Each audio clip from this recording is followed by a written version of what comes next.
What's up, everybody? Welcome to episode 14 of Roster Locked, a best ball show over on the RotoViz video YouTube channel. I am Zach Kruger, and tonight we are going with a special event.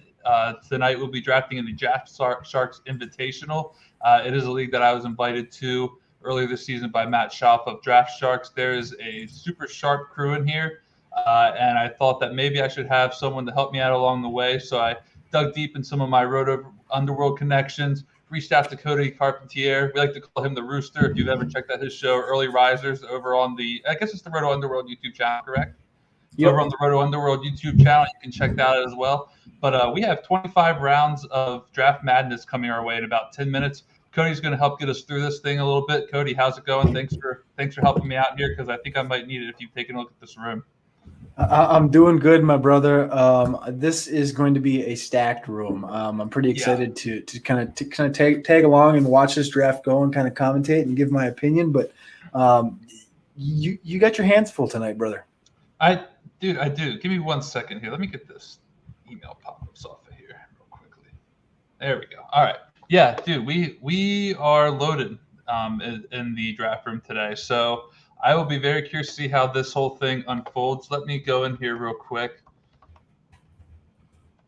I think I lost it when I went down. Let me go in here real quick and just pull this up again. We'll go over the room. And then a couple things that Cody and I were doing earlier tonight. We have been kind of mapping out the Draft Sharks Invitational and how everything else has unfolded so far.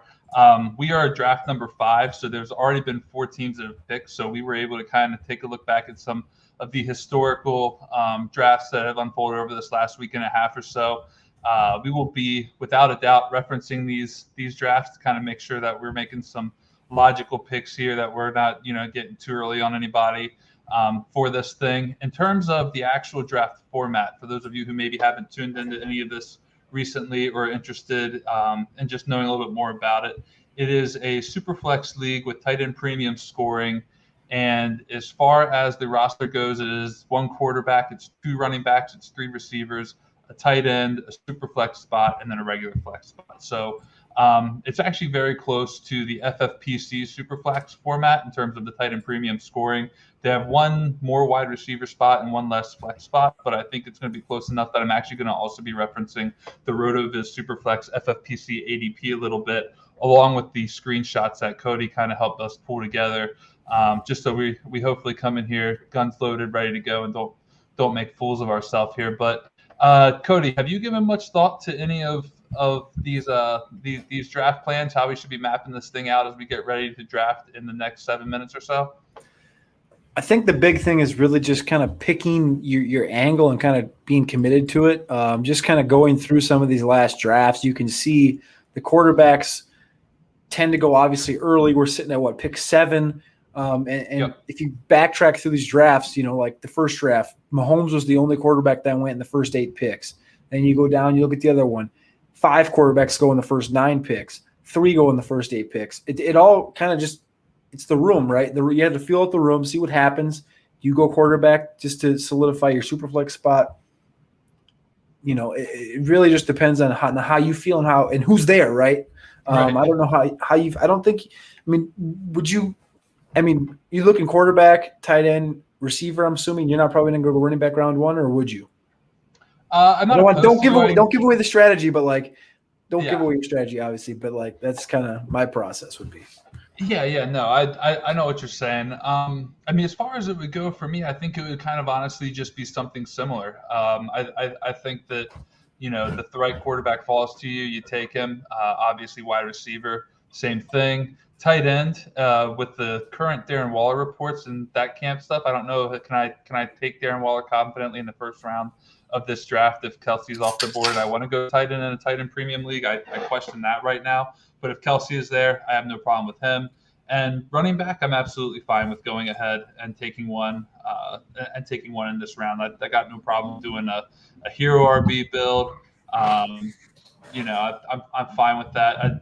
I think really reading the room and making sure that you're not being too late into getting the quarterbacks is probably going to be a bit of a big part of the game plan, making sure we tackle this thing correctly. I don't want to be blocked out of quarterbacks and find myself trying to do something like stacking like Drew Lock with Teddy Bridgewater to cover my ass and then run it back with like Jimmy Garoppolo or like I want to make sure I have guys I can rely on. Yeah, I mean, you're looking at the scoring on here. It's 1.5 points additional for the tight end, so it's obviously super tight end premium. And then the quarterbacks, it's 4 points per touchdown pass. So like if Kelsey's there, I'm not saying, I'm just saying. But that's a position I would go. I would go tight end heavy if I had the opportunity. If the opportunity's there to take Kelsey, like you said, maybe not Waller, but him, and then in that third round, if a guy falls to you, your strength. I know that's like just there's a lot of different angles you can go. We're gonna get started here in about 4 minutes, but we're gonna see how the front end of this draft kind of goes. We got Liz Loza in here, the roster watch guys, Matt Schaff himself. Like this is gonna be the front end is really gonna steer this whole thing, and then of course the back end, Ian Hartitz, Scott Barrett, Ryan Hodge did like this is a strong draft. So we're kind of sitting in the middle of all these guys, and we're gonna really just kind of be what they give us. What they give us is what we're gonna have, and then it'll be on you to make that strategy and kind of build from there, I think. Yeah, no, I'm with you. Hopefully they're gracious. It was definitely nice of Matt to make sure we had one of the toughest rooms, if not the toughest room for this thing. I appreciate the baptism by fire the baptism by fire. Line up here, the ultimate competition that we're facing here. So we'll see what happens, and we're gonna get this thing underway soon. But real quick, because we do have some time, we did just talk about Darren Waller. We got about 2.5 minutes here. What are your feelings on Darren Waller right now, just in fantasy in general going forward? It looks like he's missed the last 5 practices. Supposedly, injury news is not getting any better in terms of just the fact that he is missing. Are you drafting Darren Waller in leagues like this, or in just any regular league, even in a best ball league? If you take Waller all season, you were probably taking him with a 2 tight end build. Is that something you're feeling safe doing right now at this stage in the off season? No, I'm fine with himself, but at this ADP, like in a league like this where he's going 10th overall, 8th overall, 11th overall, 8th overall, Kittle is hopping into the late first round in these drafts right here. I'm not at that price. I'm not going to do it. In a regular tight end scoring league, yes, I'm probably going to be in on Waller more often than not. But I'm in a safe leagues redraft right now. I just wanted to get some reps in. It's a cheap $15 league, but I wanted to get some reps in. And I actually took Kelsey. This is a tight end premium one. I took Kelsey at 7, and Waller went out the board at 8. And I kind of was thinking of not going Kelsey there, but I did. And I was hoping like a guy like Waller would fall to me at 18 if I didn't go Kelsey, and he ended up going right away. So that's a guy. I think the gap is closing. Like Waller and Kelsey, I think they're closer than people really think they are. But at that price, I'm not gonna like. He's priced exactly probably where he's going to end up, and he's not going to be tight end 1. Right. I think that he's going to get all the opportunity in the world, but he's probably not going to replicate what he did last year. With Bryan Edwards emerging and actually like being healthy this year and the opportunities being there, Henry Ruggs another year in the system, and they're gonna run the ball more than they did last year. It's just like it doesn't all add up to be like he's priced correctly. He's not. He's overpriced a little bit. So like for those reasons, I would not be. I'd much rather have a Hawkinson in the 4th or the 5th, a Pitts in the 5th, 4th, and even Mark Andrews is really becoming a value whether you like it or not. He's one of Lamar's favorite targets, and now you see injuries to Bateman and stuff like that. Like the price at tight end, I'm not there, but yeah. It's actually interesting. I'm just looking at the screenshots of the drafts that we have pulled up here, and it looks like Waller has gone in the first round in every round except for the most recent draft, I think. And if I look at the FFPC ADP, his ADP has fallen to 17.5 in Superflex League for FFPC over the last couple of days. Like that, at this point in time, that would be a price where I might consider it if he does fall to us at the middle of the second round, just because I realize that in this kind of tournament format, we're still going to have to, get a lot of picks right to win. And I think that some of these values that may fall to us if it in fact happens that way, I think that Waller might be an interesting pick mid-second round. We could even go with the Josh Larkey special, the bully tight end. Maybe we end up with Kelsey and Waller, and we just get really crazy with this thing and see what happens. That's what I'm saying. You just go with what the room gives us. If the room gives us that opportunity, I'm all in on that. Like, I don't see why not. But right now, you can start 3 tight ends if you want. You got 9 starters overall. Why not? If the opportunity's there and you can completely gain that edge on the entire room, hell yeah, I'm in for that. Oh yeah, I mean, ideally you're probably getting in a super flex, a quarterback at super flex, in which case you're not going to be starting 3 tight ends. But it's still absolutely fine. I mean, some of these tight ends can give you huge quarterback production level numbers. Exactly. If they do well for you. So anything's kind of on the table for this thing. I think right now, as cliche and as cheesy as it might sound to say it, but I think we just have to map out what we think gives us the best path to win this thing. I believe you have to win your league, and then there's a 1-week finale between all the league winners to determine the champion. So winning the league is key. Balancing this roster out appropriately, finding some good correlations, I think will be important down the stretch in terms of, later on in the season. Week 17, I think, will hold a major impact. If we want to look deep into the schedule for some of that stuff, that could be important as well. So we'll look and see here. Right now, I know you probably can't see it, Cody, but just as the draft has stopped, it looks like they're working on getting everybody else in the draft room so we can get this thing fired off. But we are technically ready to go whenever it starts. So I'm going to just kind of monitor that as we get ready to go. Go ahead.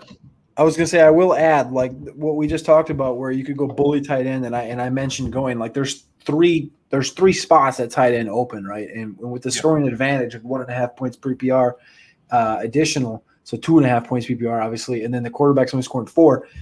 Yes, we want to have 2 quarterbacks, but they're also like, I guess what I'm trying to say is, I'm working through this in my head, is the bully tight end thing could work, but we probably going to have to be smart about it, because the quarterbacks, like by round 6, it's gone. It's like, so that's like, as I'm looking through here, like round 6, 7, you're going to want to have a quarterback just because it's at least one by that point, it looks like. Yeah, and looking at, which draft am I looking at? I'm looking at the 3rd. Let's look at the most recent one, just because that's going to give us, that's going to be updated for what's going on right now. And the most recent one that just took place on the 10th. Let me make sure we're not in the draft yet here. We're not. In the first round of the draft last night, it looks like there was 7 quarterbacks that went in the first round, which is just crazy. I mean, if that happens, you probably need a quarterback by the 3rd or 4th round just to really keep pace with the field at that point. So that's going to depend. There are some guys who I like late. We can discuss them a little bit later on, but I think someone like Derek Carr is an interesting player, especially if we did happen to go with Derek or Darren Waller at any point in the draft. I also really don't hate taking shots on someone like Teddy Bridgewater. I think he probably wins a job over Drew Lock, but you're talking QB3 or possibly even QB4 range, depending on how your build's shaping up at that point in time. I don't think we need to be talking about Broncos players as a quarterback too on this build. If that's what we're doing, then we're already screwed. We've blown this thing up. But I mean, as far as late quarterbacks goes, I think the other thing that we'll have to keep in mind is just being mindful of, when do we consider treating this as a 3 quarterback build versus when do we consider treating this as a 4 quarterback build, depending on how late we decide to wait on the position. I think that's going to matter as well, just because we're going to want a few more shots at top weeks if we don't happen to get a couple of good quarterbacks early. Yeah, this is seeing 23 guys gone by the end of round 7, and then 27 guys being golfed the 27th by the end of the 8th. It's like, it swells up quick. And then we saw the Wentz news come out yesterday or today about him actually being healthy and maybe going to be back week 1. Like, he was the QB 28 off the board last night in the 9th round. Like, I could see him getting pushed up further. Now with that news coming out, somebody's going to bite on that, and then it's really a drop off from there, I guess. Most would say down to probably Cam Newton and Jameis, but you're definitely going to want to have minimum of 1 quarterback coming out of the 6th, I would say. Yeah. I'm with you here. Cody, we're officially rocking and rolling here. You should be able to see the draft grid hopefully update as picks come rolling in here. If not, let me know. We'll see what we can do about it. But the first player off the board is no-brainer, obviously. Matt Schaaf went with Christian McCaffrey, and Liz Loza follows with Dalvin Cook, and then Alvin Kamara coming in at the 103. So we're sitting here waiting for the 104 to come in. Yeah, we're moving quickly here. Let me see if I can get me see if I can get this thing going here. Oh, okay. It is uploading. You're seeing it come in here. It's moving so fast, right? This will slow down later on when people stop getting their first round picks out of the way as quickly as they are. Once people have to start thinking on this, I think they'll be taking up a good portion of the minute and 15-second clock that we're being So this is allowed. a first as far as these drafts go. This is the first time that this draft has started running back. The one on the 5th went McCaffrey, Cook, Lamar Jackson, and then Mahomes, Kelsey, Allen. But this is the first time 3 running backs have won off the board consecutively. The same 4 picks, obviously from the Draft Sharks #1 draft. It was McCaffrey, Cook, Mahomes, Kamara. So same guys, different order. First time having 3 guys consecutively going off the board. Right. That's interesting here. And then obviously Josh. I'm going to appreciate this analysis, just so you know, Cody. This is great analysis. Right off the bat, you're already crushing it here. Looking back at the historical drafts, dropping some numbers and the trends have been taking place. If we're going to win it, it's going to be by looking back at these things. This will be more you than it will me. I can already tell. No. We are on the board now. Lamar Jackson just went. He'll be popping up here in a second, but we could go Travis Kelsey here. Ezekiel Elliott's also available. And then you got like Devontae Adams, Tyreek Hill, all the wide receivers at their disposal. We got 56 seconds here, so we don't have to rush to make this pick. Any way that you're leaning here in particular, I would probably be tempted to almost go Kelsey, but we could also possibly take a shot on something like Aaron Rodgers later on if we went Devontae Adams. So I like that. I like the stack idea because we're not going to be able to obviously stack Kelsey. So we have to look somewhere else if we want to stack. I think it's between the second last round. Yeah, I think it's between those 2 guys. But honestly, I think I would lean Kelsey just because of the advantage you get with PPR and the regression coming from Adams. But that's my 2 cents. Yeah. No, all right. We're gonna go with that route. We're gonna go Travis Kelsey here. I just went ahead and locked him in. You do make a really good point.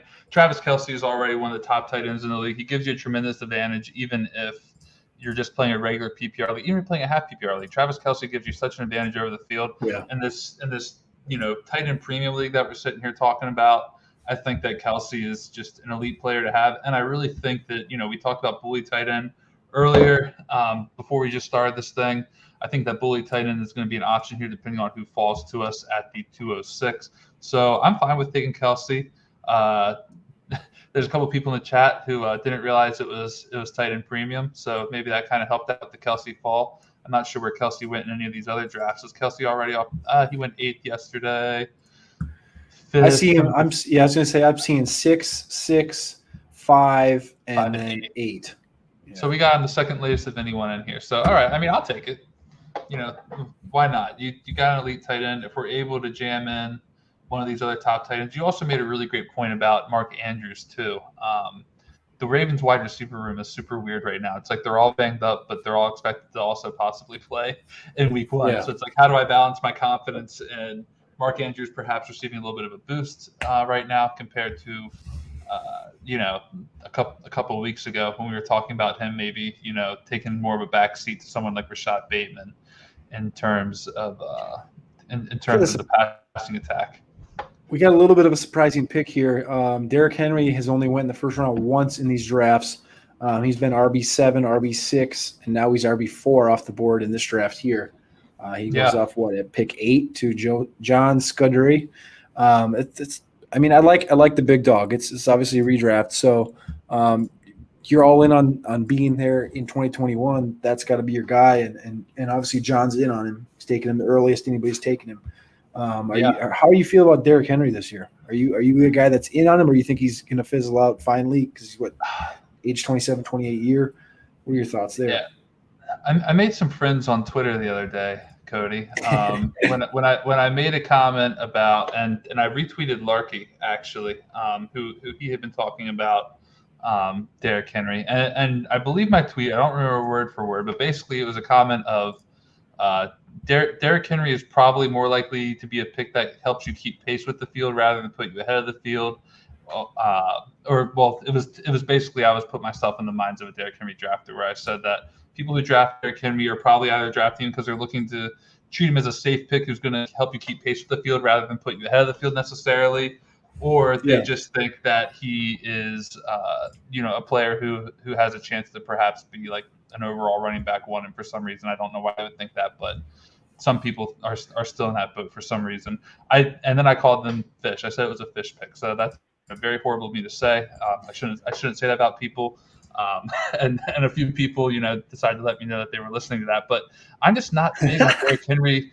I'm just not big on Derrick Henry in PPR leagues right now. Like, Yeah. we've seen some historical seasons out of him now, and in a lot of cases, when you see these historical seasons from PPR backs, you're talking about the overall running back one or close to it. Christian McCaffrey goes for 1,000, overall running back one. David Johnson in 2015 or 16, whatever it was, he's close to 1,000 season. You're talking about him as being the overall running back one. Then you got Derrick Henry, who's setting an NFL record, or almost, in terms of single season rushing yards, and he was like the overall running back 4 or 5 on the season. Like, I don't see, unless he falls low enough in ADP where you can get him at a point where you say he's a value, because where he might finish is further ahead than his ADP. I just don't see a very good argument for taking Derrick Henry in a PPR league with so many other options at your disposal. My only argument would be if it was half PPR for running backs, receivers, and then premium for tight ends or whatever. But it would have to be half PPR for me to be like, all right, yeah, cool, let's take Derrick Henry round one, like in a super flex draft. But for everything you just said, like, it's PPR, you just can't do it. Yeah. All right, we are about to be on the board here, and I like some of these picks who are falling to me. Yeah, I think you're looking pretty good here. There's one in particular. I mean, dude, there's a lot in particular who are standing out to me right now. We've got 5 quarterbacks off the board. Russell Wilson just went to Todd, and then we got tags coming up. Well, okay, so I'm seeing tags on one side. Someone's filling in for tags. John Scudery is filling in for tags. So I gotta remember that. There you go. But yeah, Russell Wilson just went QB6. What are you thinking right now, based on who might go in this next pick? I mean, I know you don't lean towards running backs, and just looking back at these last few drafts, in the position we're sitting in right now, in last drafts, if you were drafting in the last drafts, 3 receivers have been gone, 3 receivers have been gone, and there's 1 receiver still sitting there that has been gone in every single one of these last drafts on the Draft Sharks.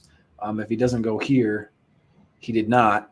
So, I mean, there's 1 receiver, obviously, Stephon Diggs. I don't know how you feel about him, and then Saquon. Those are the 2 guys that I would be looking at straight up. Yeah, so Saquon, and we're on the clock now. Saquon went in round 3 just last night. So I don't necessarily feel like we need to get Saquon here, even if we did want him. Where are you leaning? This is your team. Where are you leaning? Yeah, well, I kind of like Diggs, honestly. I know we're not going to get the Josh Allen stack, and then quarterback-wise, if we wanted to go quarterback, Dak is gone. So the next quarterback would probably be Justin Herbert, and I'm not sure I want Justin Herbert, but let's go Stephon Diggs. Let's go Diggs and see what happens here. I like that. I like that pick. If I know how to operate this thing, I'm deaf. This is actually, I don't know if I told you, this is my first live draft on MFL. I've done a load of slow drafts. I've done Scott Fish, I've done all that. I've not done a live draft, so I'm kind of like waiting for me to like flub one of these picks and not quite realize what's going on. I'll tell you what I think would be the easiest thing for you, because I've done this myself. Operating the MFL thing from a desktop view, I would have my phone up right next to me. Like, that would be I draft on my phone 98% of the time on MFL. Really? Even if I'm at my desktop, I got 3 monitors here. Even if I'm at my desktop and I know I'm in a draft, like, I'll pull up my phone just because it's that much easier than dealing with the ADP that they give you. Sorry, MFL, but the ADP that's given is not exactly in great order. But it's a lot easier just to navigate the whole thing, I think, on the MFL Platinum app. But yeah, I like where you're sitting right here. You got Diggs there. Justin Herbert goes the next pick. The roster watch guys start out Lamar Jackson, Justin Herbert. They just completely corner the quarterback market. Yeah. Really the last, I would say, guy that's in that top tier from a quarterback standpoint. If you look at Herbert on the last few drafts, last night he went off at 301. Let's see, I'm also looking at 201. He went off at 2 nights ago to John Paulson. He was 301 again to Pat Thorman in the first draft. And then last night he went off at 112 to Danny Kelly, where Kelly took Herbert and Hurts back-to-back. So the quarterbacks, we see some fluctuation here in this draft in comparison to the last drafts. And you can see some guys falling, and you can see some guys rising. Just like I said beforehand, though, it's all going to be dependent on how this draft goes and what the teams give us. And you can already see a couple teams stacking quarterbacks. Danny Miller and Roster Watch guys, 2 quarterbacks come out of round 2. I'm looking through the old past drafts, and it only looks like one team has done that so far. 2 teams. So we got Elliott Christ in the first draft. He had Kyler Murray round 1, Lamar Jackson round 2. And then Jay Reed and Scott Connor took Dak, Russ, Trey Lance, back-to-back, run 2-3. So that's a pretty and then Danny Kelly. Sorry, I just said that one. Herbert and Hurts. So those are your come out of round 2 with 2 quarterbacks. Those are your situations there, obviously. And then we see what Barkley go off RB8 to Kimmer Schleicher, Barkley and Kamara. So that's a nice little combo there.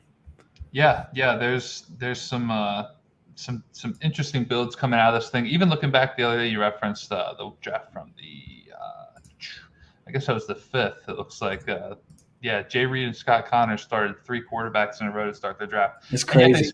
And yet they still finished with CeeDee Lamb, Chris Godwin, and Amari Cooper. Like, that's what I'm saying, dude. Like that. It's hard enough to get Amari Cooper and CeeDee Lamb and like a normal draft together because their ADP is posting around like the 3rd round. So it's hard enough to get them. They went CeeDee Lamb, came back with Chris Godwin, and then a whole round later got Amari Cooper. So like these drafts just unfold in crazy ways, and you definitely want to figure out how to play it. In terms of watching this thing, because if you aren't paying attention, it's going to get out of hand really quick. Dang, the only thing I might have done with that, sorry to interrupt, but the only thing I might have done with that is I might have taken Cooper where Scott Connor and Jay Reed took Godwin. So you had that double Dallas stack, and then instead of taking Godwin on the flip or receiver on the flip, as I might have went running back there, you're looking at a Montgomery, a Darrell Henderson, a Gaskin, and then you come back that next round and run at receiver if you want to. But I like that. I like the look of that because if Lance hits, you're sitting with 3 top 10 QBs, in my opinion. Oh, yeah. It's pretty strong in Superflex. On one hand, that could hurt you only because now you've burned the top 3 pick because one of those players won't be playing each week. So that will make that tough. But on the other hand, you did corner the quarterback market. So you kind of have to ask the question of like, is cornering that quarterback market going to be worth it? But we'll see what happens. Right now, we're entering the 301. It just happened. Quarterback 10 came off the board, so we're a little bit behind on quarterbacks compared to the other day. At the 301, the quarterback 11 had come off the board, so we're 1 behind there. Quarterbacks are falling a slight bit. Matt Schaaf going with Jalen Hurts and then Matthew Stafford back-to-back. In terms of what we are looking at coming here. Yeah, I feel like we have to go, and I don't want to be talking too loud out here, but I feel like we have to go quarterback here. Matt Ryan just went off as QB 11 here. Liz Loza paired him up with Kelvin Ridley. Obviously, I think she's knows he's not going to make it back in round 4. But for reference, a few of these drafts, I see him going off QB 16 round 4. Matt Ryan all the way down to round 6, QB 19 last night. Like this is where we're going to start seeing people taking their guys to stack and fluctuating out. So we're at 11 QBs through the 2nd pick of the 3rd round. Last night there was 12. Stafford was the 12th one. Before that, QB 11 didn't go off the board until 309, 403. So this is kind of we're on pace here as DeAndre Hopkins and AJ Brown go off the board right in front of us. 2 picks out. Where's your mind right now? Where are you thinking without giving the pick away?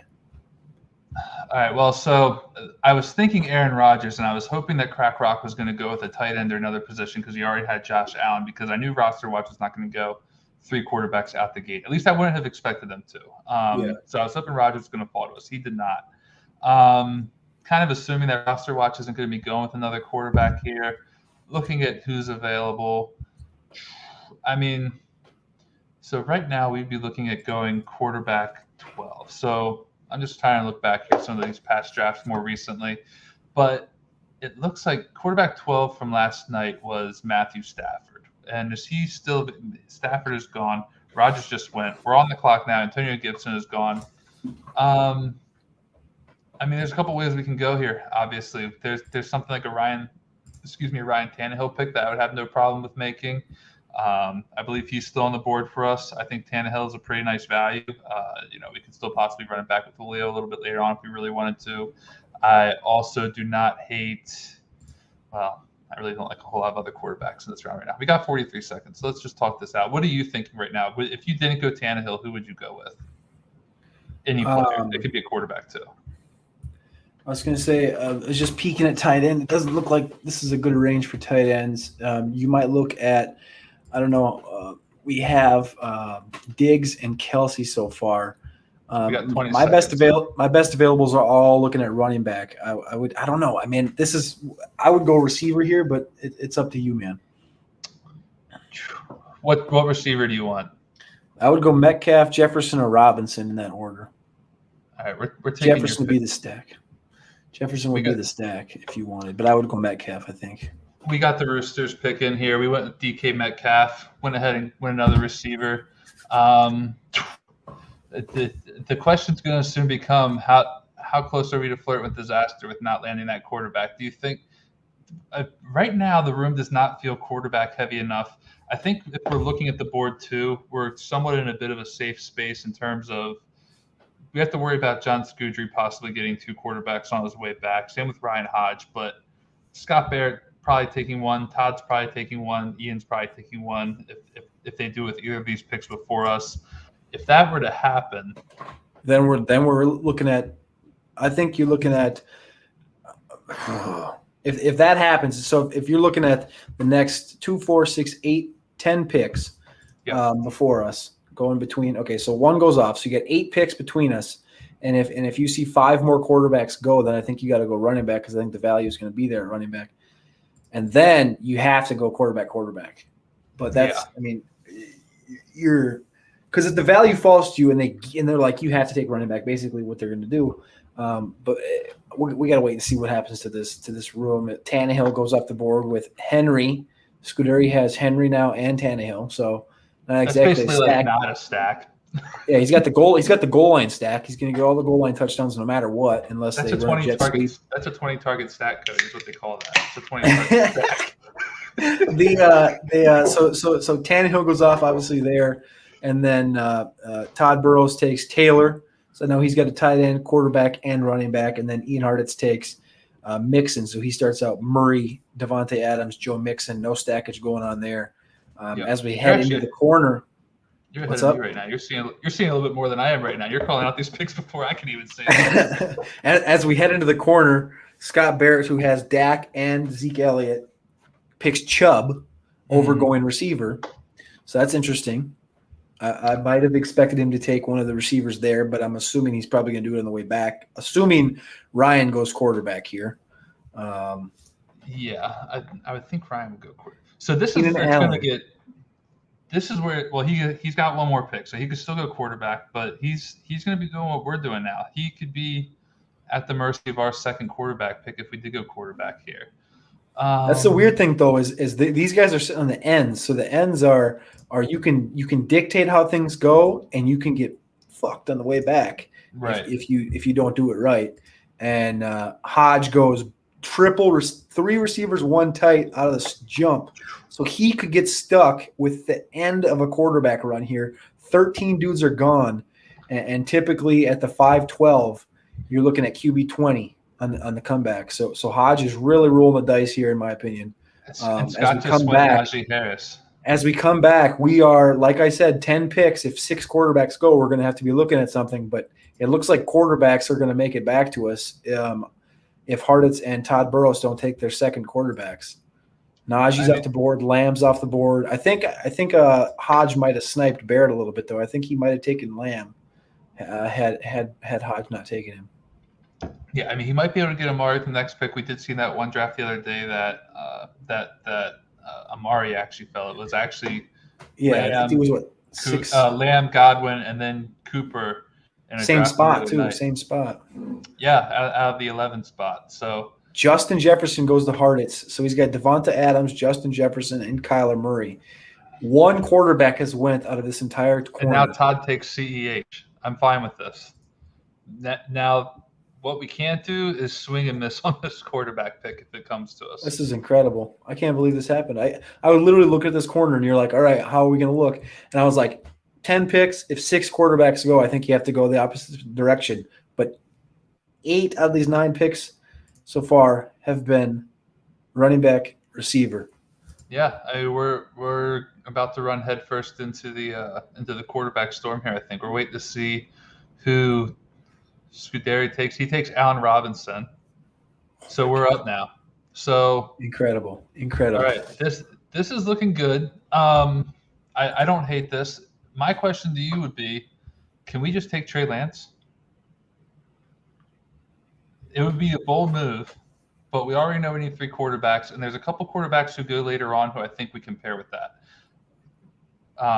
Let me explain my rationale real quick, and then you let me know. So we have other quarterbacks going here. Baker Mayfield is a Week 13 bye, so if we have Trey Lance, we don't need him to technically start until Week 13 if that happens out. Tua Tagovailoa has a Week 14 bye, so if we even did something like Baker and Tua later on, we might be able to get Trey Lance now, and then he can just kind of be more of like our quarterback 3, but he's our quarterback 1 because of ADP. But we get other guys who have later buys that make this an easy build. I like it. I like him.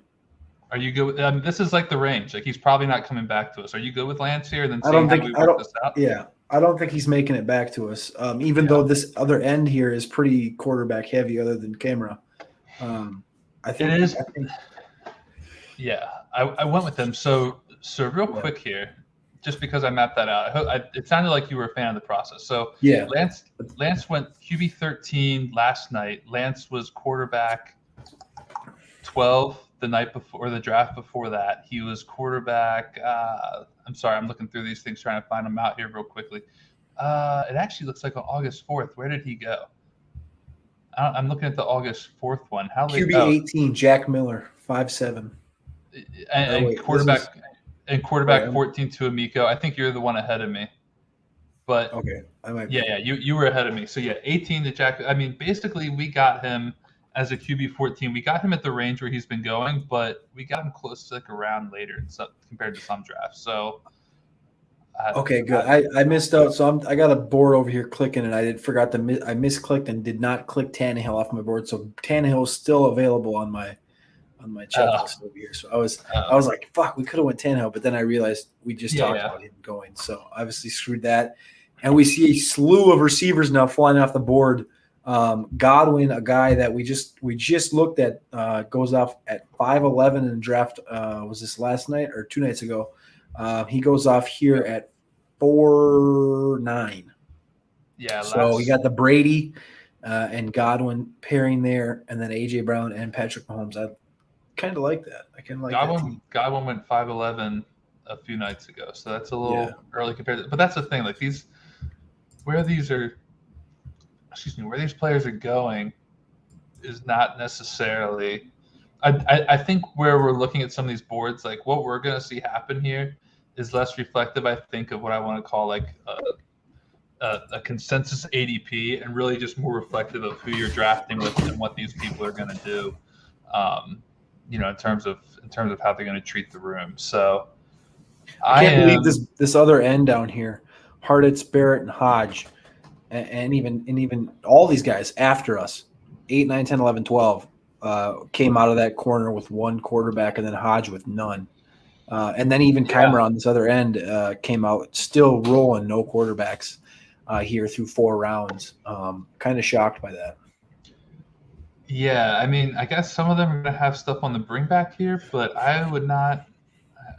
It's not. I will bring up a draft. So we are a few picks out, but I will bring up a draft from looks like last night. Austin Martin kind of did a similar tactic here. He took Kelsey at the 108, Zeke, Gibson, Chubb, Kupp, Higgins, and then he took his QB1 in the 7th. He got Fitzmagic. He hit Wentz in the 9th, Newton in the 11th, Mac Jones in the 17th, Jacob Eason in the 21st. So he went 5 QBs. Obviously, there's 25 picks here. That's also an idea, and maybe that's kind of the rationale behind Kymra or Ryan and what they're angling towards as we see Chris Carson and Hawkinson go. In terms of how it sounds in theory, I think that kind of idea, and I'd be curious to hear your opinion too, but I think that kind of idea is something that almost sounds better in theory than it does on paper. In execution, on paper, because now what you're talking about here is you're talking about essentially 3 ways to draft picks in each thing. And, not all your picks are going to make your lineup every week anyways. That's obvious. But, at the quarterback position, I understand you kind of have to hedge your bets. That's why you go Mac Jones with Cam Newton. I understand that. Even Wentz with Jacob Eason is it's kind of funny to see, but we understand why they did that because this draft just happened yesterday. So they're trying to hedge their bets on the Wentz pick as well. But I think sometimes you're better off trying to bet on upside in terms of other players who you think may start, because you probably don't actually want Jacob Eason finding your way into his lineup, even if Carson Wentz doesn't play. Like, I don't know if you want Jacob Eason in your lineup. If he's getting in your lineup, chances are it's probably not a good thing for you. So you're sitting 2 picks out, and both these guys behind you have 2 stud quarterbacks. I'm assuming they're not going to go that direction. Dude, I already got my guy queued up, baby. I think I got my guy queued up. I hope you know who I'm looking at here, but rapid smack it, dude. Rapid draft that pick. This is I can't believe how this is incredible. Honestly, dude, we went from the 3.8 QB 13 goes off the board, and then from 3.9 until 5.2, 1 quarterback goes. That's insane. 3, and that was our guy. That's our guy. Yeah, and that was QB 14. Whereas if you look, through 4 rounds, smack that button. So to me, this is an easy pick. To me, it's Kirk Cousins, unless you're thinking differently. Like, that's exactly where I was looking, and then I really didn't expect Kirk Cousins to fall to us. I don't know where he's been going in these drafts. We can figure that out here in a second, but Cousins here looks very, very sexy. I know we don't have him stacked yet, but there are some players who I would like to stack with him possibly. So we can explore that a little bit down the line here. Where's Cousins been going? I'm just curious. 4.11 last night. 5.7. What's this other one here? 4 or 5.11. Did I take it? Okay, I did take it. 4.7. So like 2 people took him in the 4th, 2 people took him in the 5th. You're sitting here 5.7, tied with the latest to take him. I like that. I like that pick, and that's where it comes back to when you're debating between Metcalf and Justin Jefferson back there. Is Jefferson still in the? No, he's gone. Yeah, I was gonna say Jefferson's gone. Yeah, we didn't qualify. Yeah. So when Metcalf was was the option in round 3, it was between Metcalf and Jefferson in my mind, and I was like, if you take Jefferson, you can really stack Cousins, I think, at some point in here, and you can't stack Metcalf or Diggs. So hindsight, whatever. But I like Cousins. He's a perennial top 15 quarterback, man. It's one of the most underrated guys in the league. Completely not being biased. Like, as a Viking fan, I don't love him because. Okay. So from a Viking standpoint.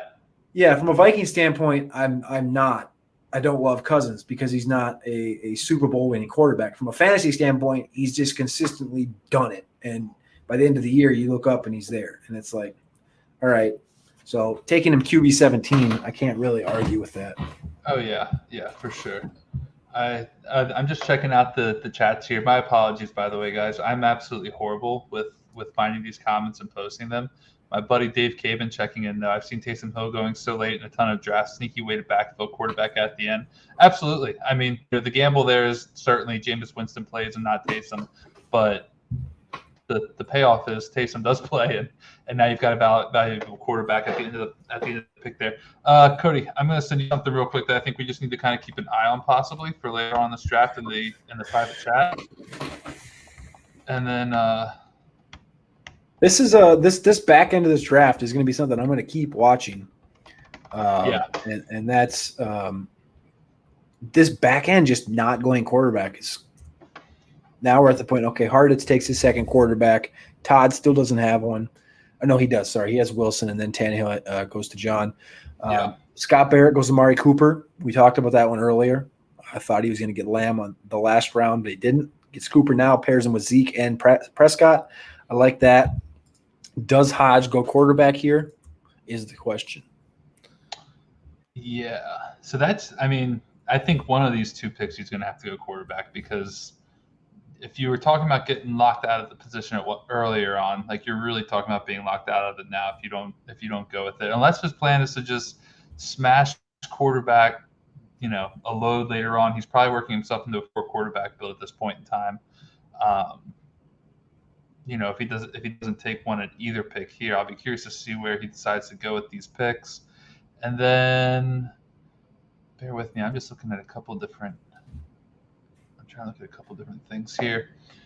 It's so weird. My brain has been fixed to FFPC. So when I'm looking at different positions, I'm like color coding them in my mind at the FFPC, and it's completely throwing me off. Like, running backs are all purple here, but we know that you crank purple in FFPC, that means you're taking tight ends.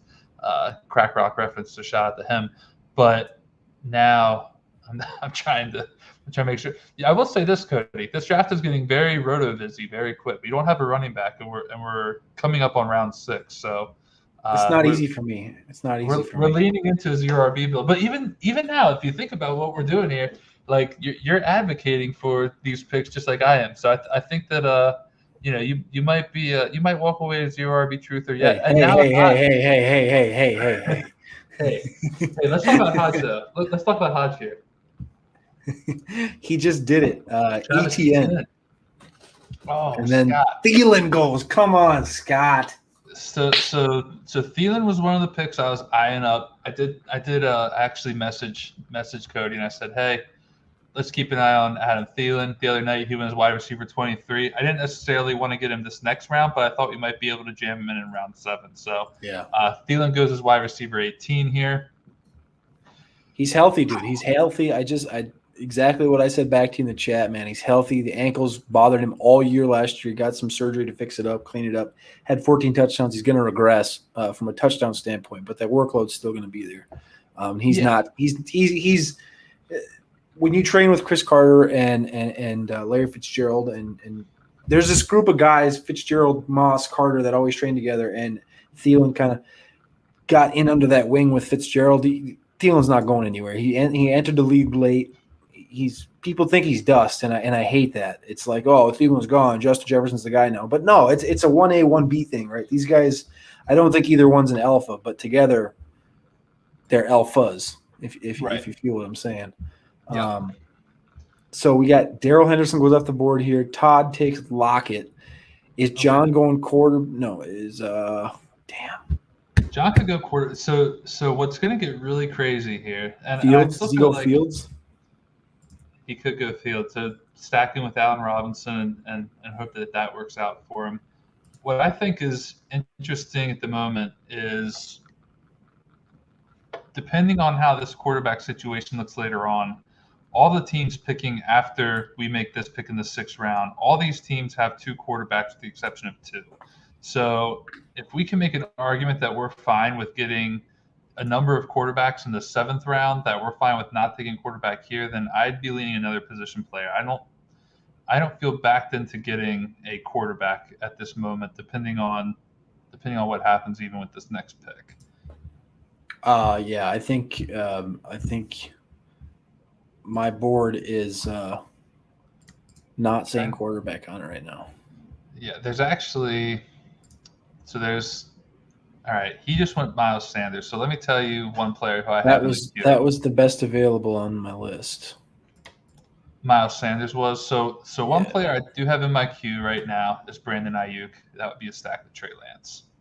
I don't know where you're at on that. I don't know if you love that. I don't know if you think we should go elsewhere. There are some other very good wide receivers who are sitting around here. Do you like Ayuk with this pick? No, after Miles Sanders, it's a bunch of receivers. And I would take Ayuk over these guys. I would take Ayuk over Galladay, Deontay Johnson, T. Higgins, and you're getting the stack there.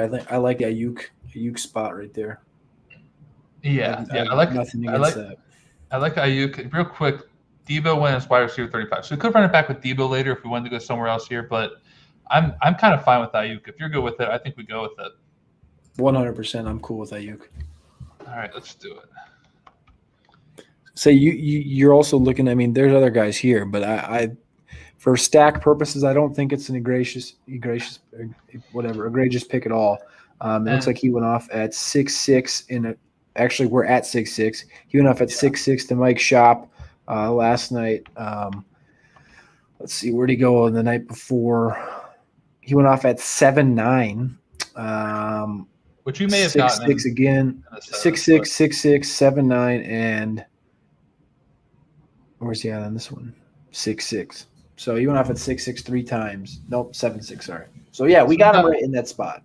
We got him right where we would want him to be. And the other thing, too, that I've been really just focusing on, I don't know how much correlating you try to do with the schedules over the course of the season. I'm guessing you probably, explore a little bit of it. You're a sharp guy. But one of the best possible playoff schedules in terms of, if you're talking FFPC, it really matters. Same with like the underdog fantasy tournaments. Not quite as much with this, since I think you just have to win your division, then week 17 is the finale.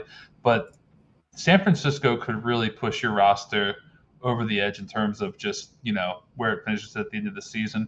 San Francisco, weeks 14 through 17, gets Cincinnati, Atlanta, Tennessee, and Houston. Even the week before that, in week 13, they get Seattle. Like, those could all potentially be very high-scoring games for Trey Lance if he plays, for any, Seahawks wide receiver if they play. Obviously, George Kittle is always going to be an option for you. Like, I really am trying to lock in as many 49ers picks as I possibly can, just to make sure I'm coming away with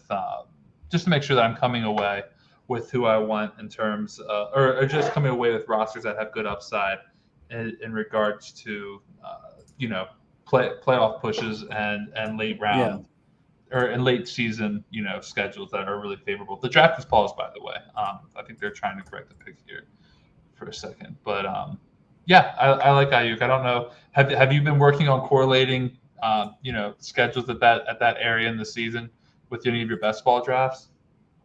I have not looked at playoff schedules at all. Okay. I just have been drafting. I'm in I think I added 6 more slow draft puppies today. I think I'm like 20 currently going on right now. So I haven't been looking at that. I've just more so been working on building differently. So I'm not building everything the same way. I think I can get stuck, and a lot of people maybe can get stuck drafting the same way they're used to drafting. And that's been my focus lately. But I can definitely see digging into the playoff schedules especially. But I think, it's a double-edged sword there, because you can look at certain guys and their nice playoff schedules, but we know things change. We know defenses change. Defenses can be a lot better or worse than what they were and what we expect them to be. We've seen it year in and year out. So I like looking at that. But again, personally, I've just been more focused on changing builds and trying different things based on value and other things like that. Sure. No, that makes sense.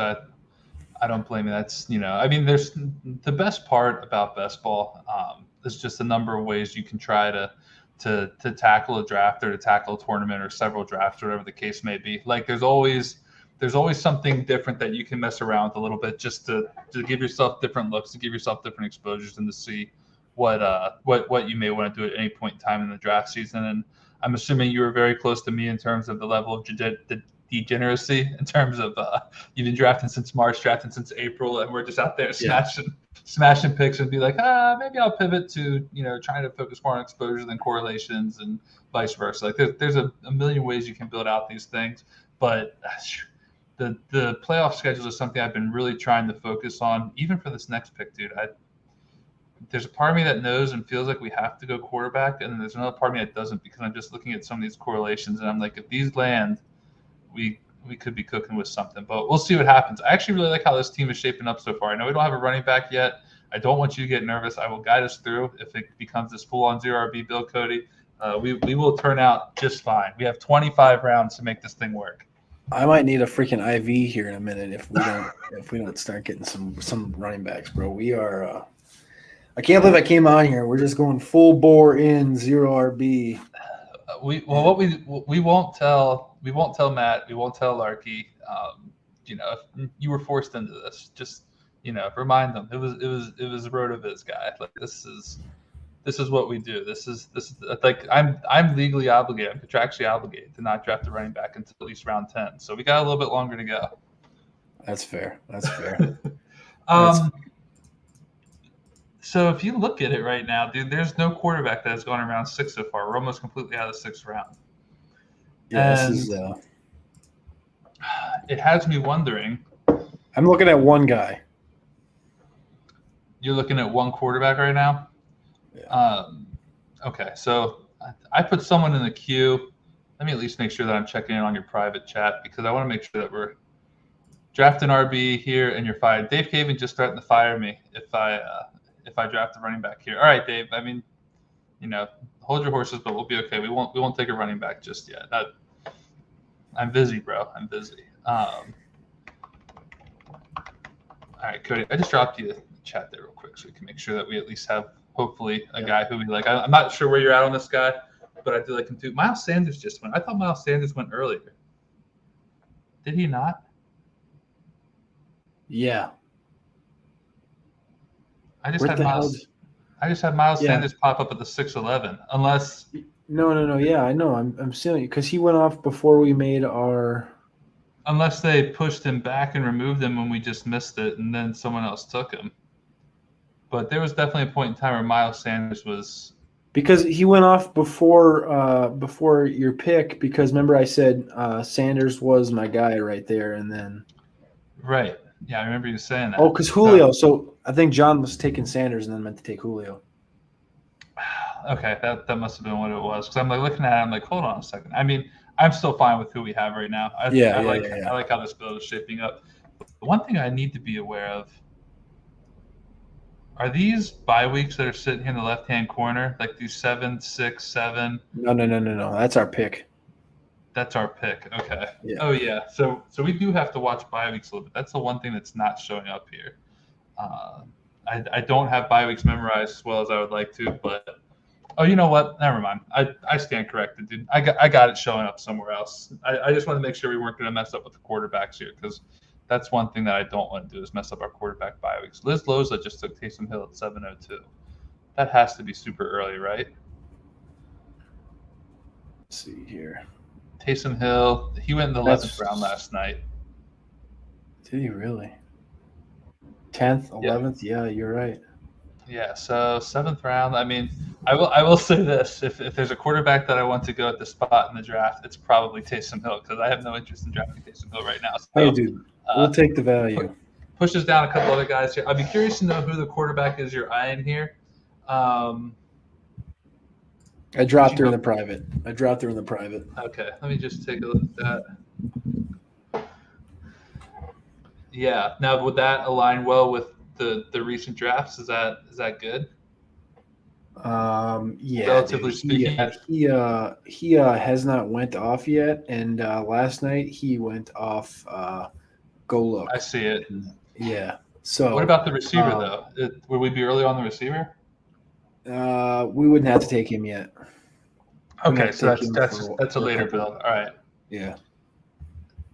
It's got to be very horrible TV to be sitting here like talking in code right now, and people are like, "What the hell are these guys talking about?" Like, if you're hanging out and you're like, "What the fuck are they saying?" Like, you'll know the reaction. Yeah. If somebody takes him, you'll know. You'll be like, "Ah." Yeah, we're just like World War II like code talkers right now. Like we're like just like this guy like we don't want to give too much away right now. We're just speaking in code, making sure we get our guys out of there and back home to us. So, but I like that pick a lot. I think that's fine with everything in our build, to be quite honest with you. I know it's going to be tough, especially for me. What I was just saying, as far as great actually, as far as a RB strategy, but mentals, it's going to be tough on me. But from a team standpoint, I don't know how you feel about having 3, but that would be my only angle because I think I'm fairly confident by week 4 they're both starting. Yeah, well, and the thing is too is that we need 3. We need 3 no matter what. I would say, oh, dude, No way. He just went, No dude. way. No way. Roster watch. He just went, dude. That's So, sick. I mean, a couple things here. He went 406 last night, bro. Yeah. I mean, that's tough.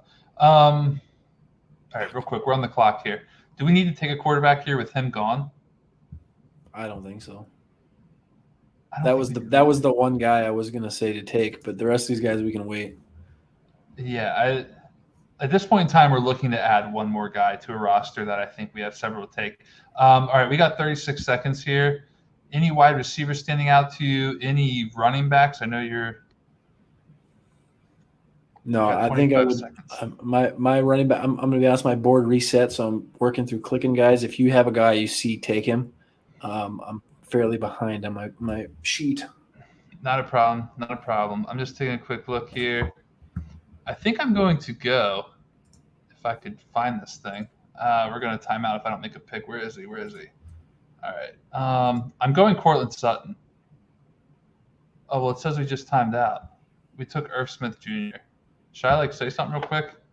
Oh fuck. Yeah, you should. You should say I meant to trade for tried to say blah, blah, blah. You know what I'm saying. Tried to take Sutton.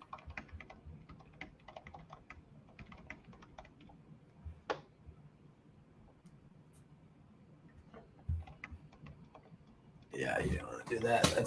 I think it probably timed out because you're probably trying to click and you already had him in your queue, I think. That's all right. They should fix it quick. They should fix it quick. Shouldn't be a problem. They fixed it for the last guy.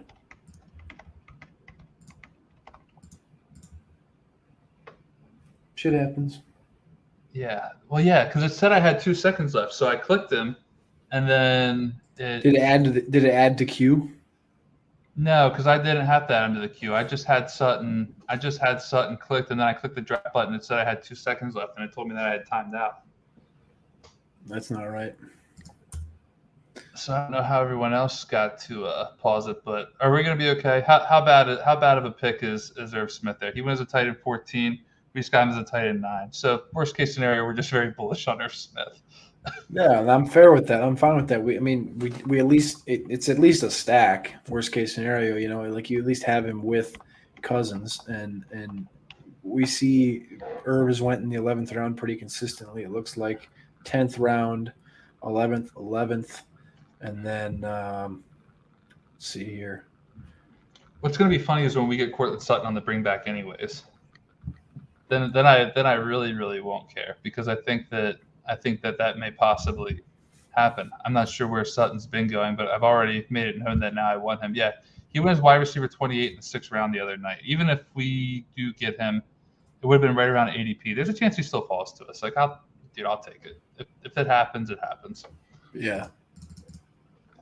We're just super bullish on Irv Smith now. It does make me feel better seeing Robert Tonyan go right after him because I would not have taken Robert Tonyan in the 7th round, I don't think. So I'll happily take, I think you just created a little a QB tight end run here in the 7th because, I'm just looking at these last drafts and it looks like QB 11 or I keep saying QB tight end 11 didn't go until the 10th, which was Tonyan.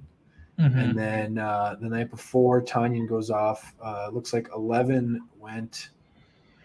Round 11 was Tonyan again. So, I think he kind of started a little run there. Irv and Tonyan, they've been going back to back in all these drafts. It looks like. With each other. So I'm trying to be a trailblazer. They're at least setting it up, losing Tonyan and Goddard, and then Carr, another guy, kind of eyeball as your third quarterback down the road. He goes off the board. Tua goes off the board. Claypool, T. Higgins, Odell Beckham. So 2 picks out. The real question is,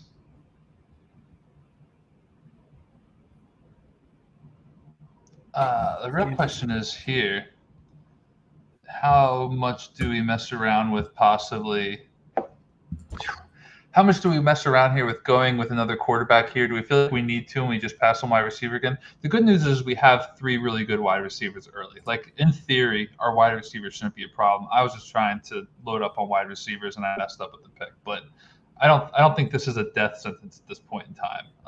You know, we're gonna probably be able to analyze this draft a little bit later on and see some picks that probably shouldn't have been made that will hopefully make us feel better about a little Irv Smith gaff.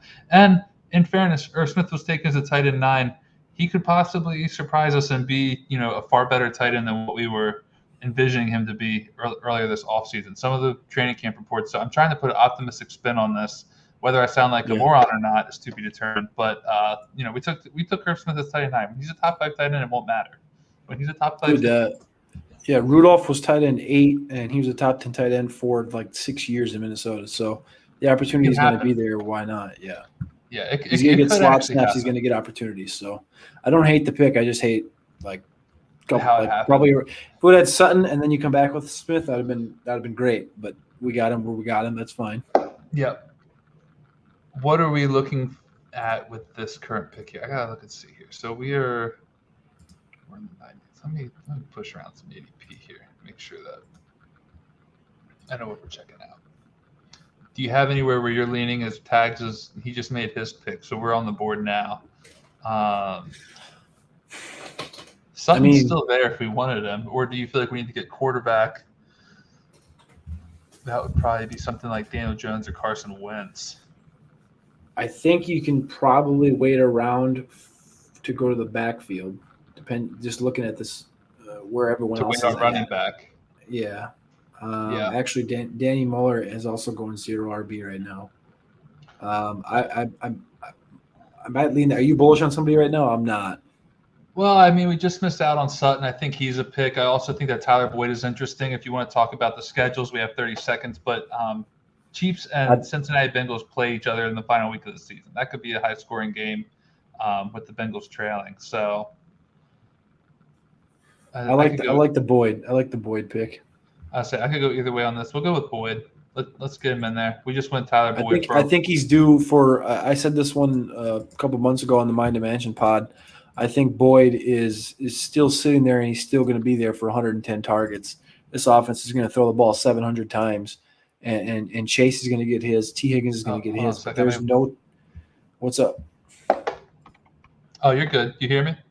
There's no tight end of consequence in Cincinnati, and I think Boyd fits in that role. That if Burrow doesn't dump it off to Mixon, his security blanket is going to be Boyd underneath, not Chase over the top or Higgins down the field. It's going to be Boyd underneath, and we've seen that pay off. We're looking at receiver 31. We've seen that pay off with Jamison Crowder and Jarvis Landry for years, and I think Boyd exhibits more downfield threats than Landry does or Jamison Crowder does. So I think you get a little bit of both worlds there, and I like him over Golladay just because I'm not a big fan of Golladay with his injuries and whatnot.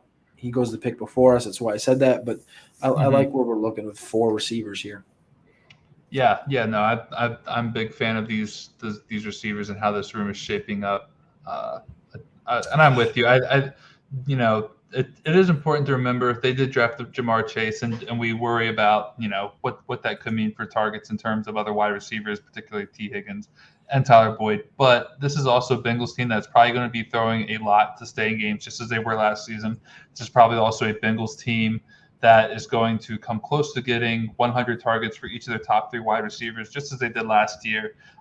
You know, AJ Green was horrible last season, but he still managed to find his way to 100 targets. Like, it's going to be a high volume passing offense. I think I don't see them winning a lot of games. I think they could still possibly be playing for a top 5 pick this upcoming season. So if that actually happens, you know, that's going to mean the Bengals are throwing a lot. So I've got no problem with taking Boyd. I think he is kind of like the true value at Cincinnati wide receiver at this point in time in the season. So I go with that.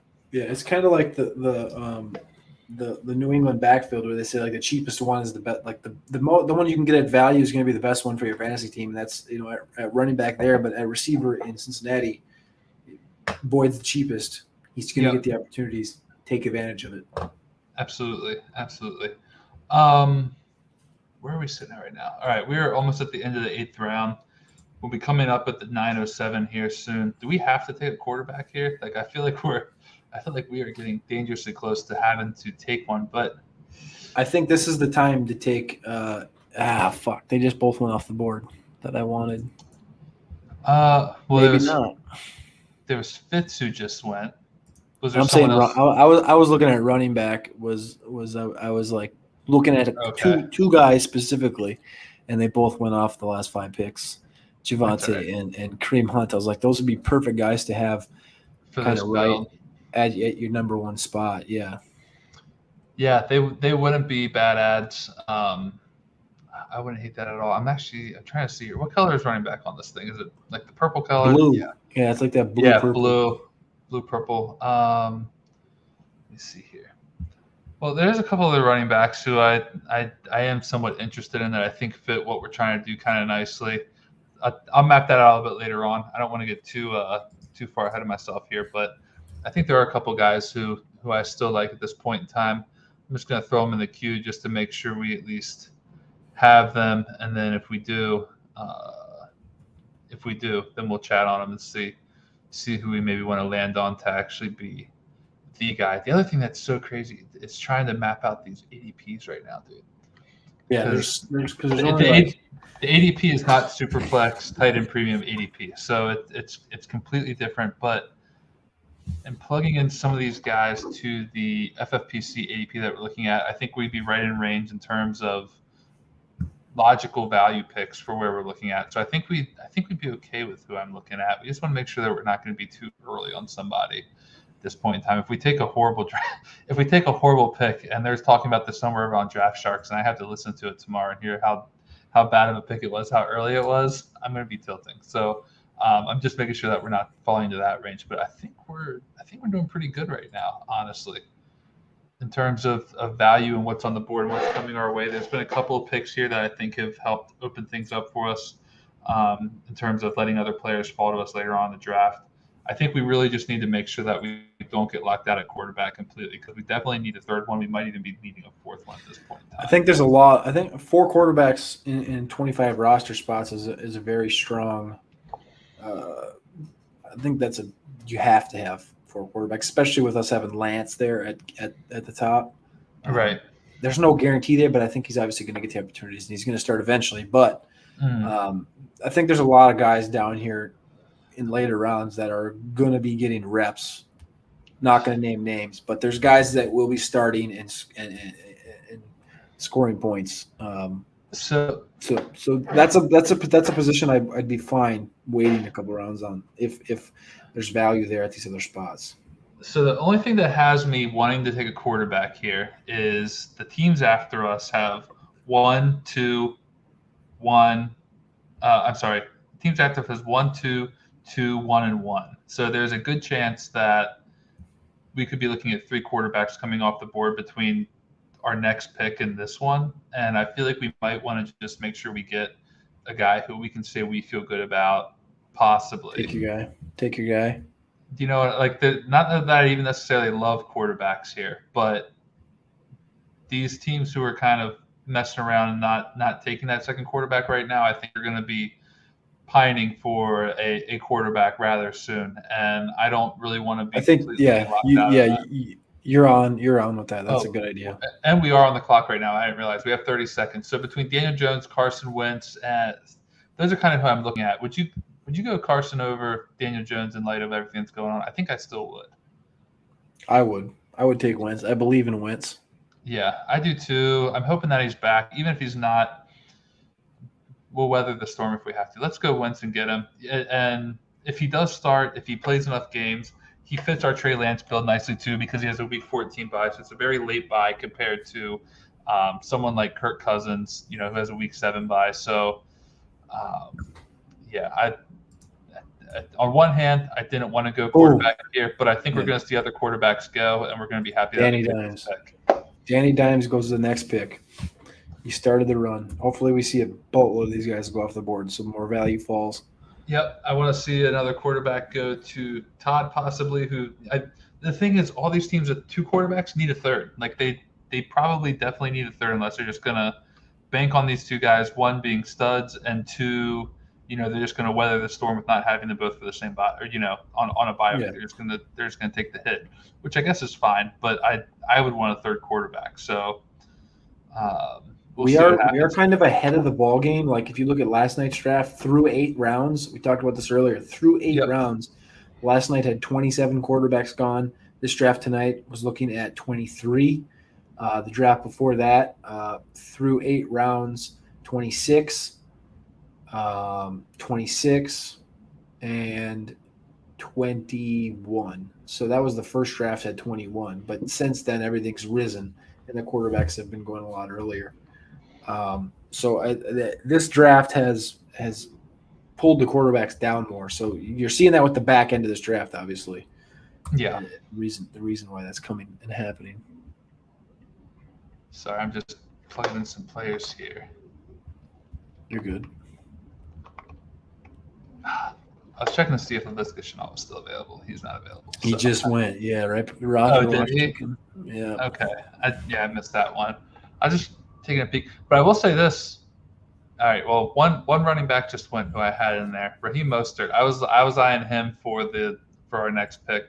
I probably would have honestly taken him in the 9th round, but just looking at these quarterbacks and seeing who's coming back available, I would not have hated taking Raheem Mostert here as our running back one for several reasons. First of all, that gives us a nice little double stack with Lance and Ayuk. But then also, like I said earlier, San Francisco's got that very soft playoff schedule. Hodge is going to be interesting to see here. He went Mike Williams at the 9-12. Is he going to run it back to 10-01 with another position player that's not a quarterback? Because this is crazy build, man. Yeah, it's getting rather interesting. And I mean, I like our wide receivers. We have 4 decent ones, I would say, right now. I don't hate our wide receivers, but then Hodge he's got 5 of his own plus 2 running backs. He's got a tight end, but I don't know. This has been an interesting. This has been an interesting one to watch unfold here. I'll be curious to see what happens here with this next pick. Assuming that we're not going quarterback here, is this where we go with our first running back, would you say?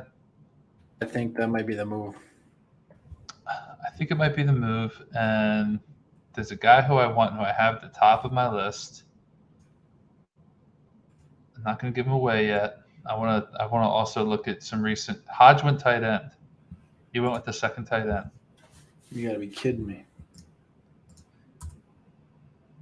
Higbee, Darnold, Wentz, Jones. Higbee, Darnold, and then Michael Gallup. And then, all right, hold on a second here. I just want to see. The running back I want is still on the board as of right now. And there's a couple of running backs who I honestly like here. So, I mean, I don't think that the right answer here is going with another quarterback. As tempting as it would be, because then I think we're really putting other people in a bind if we did go with another quarterback here. You're looking at like Ian didn't take another quarterback. He has 2 quarterbacks already, so I apologize. But is there any other teams that are sitting on just one quarterback right now? There's not. So just Hodge, which I guess what he's going to be doing is probably looking for some. He's going to go like Broncos. He's going to like double stack Broncos or something like that probably, and try to find a way to cover himself that way, which isn't a half bad idea. It is a 25-round draft, so I think that's doable. But the running back I want is on the board. Give me a couple running backs who you like too, just in case. I actually apologize. I'm just now looking at the chat. The first running back you mentioned is who I'm eyeing up. Yeah, that's who I'm looking at. I just saw that. So I think based on some of the ADP I'm looking at right now, he would be a pretty good value here, I think. Yeah, I like him here. I like him here a lot. Yep. So I'm just trying to see here. I mean, if I were the 10:05, I wouldn't be taking a running back here. So if we get this guy, I'm okay with that. And then we can talk about him for a second too. So let's do it. We're gonna go with Damian Harris, dude. I'm gonna put him in here real quick. If I can get him. What's going on? Why am I? There we go. It always throws me off. I have to do I have to do first name, I think, and not. I have to do last name and not first name when I'm doing the search bar. So we got Damian Harris as our running back 1. Give me some player profiler stuff on Damian Harris and how player profiler likes him, how you like him individually. Where are you at on Damian Harris right now? 24 and a half years old, bell cow sized back. Why not? Last year, he obviously only had 47% opportunity share, but that was 137 carries, and he played 10 games. So if you extrapolate that up a little bit to 17 games, you're looking at 200 plus carries. I think that bumps up a little more. You're looking at a guy that's probably going to get 250 opportunities. He only had 7 targets last year. I think he's probably not going to be much in the run game or in the pass game, but in the run game, he's going to be your guy. And I think that they're going to depend on him. We've seen New England do this, and they, even though they have Cam Newton, I think Harris can be that guy right next to him, like a Jonathan Stewart, or even if you want to backtrack in New England to a LeGarrette Blount type of guy.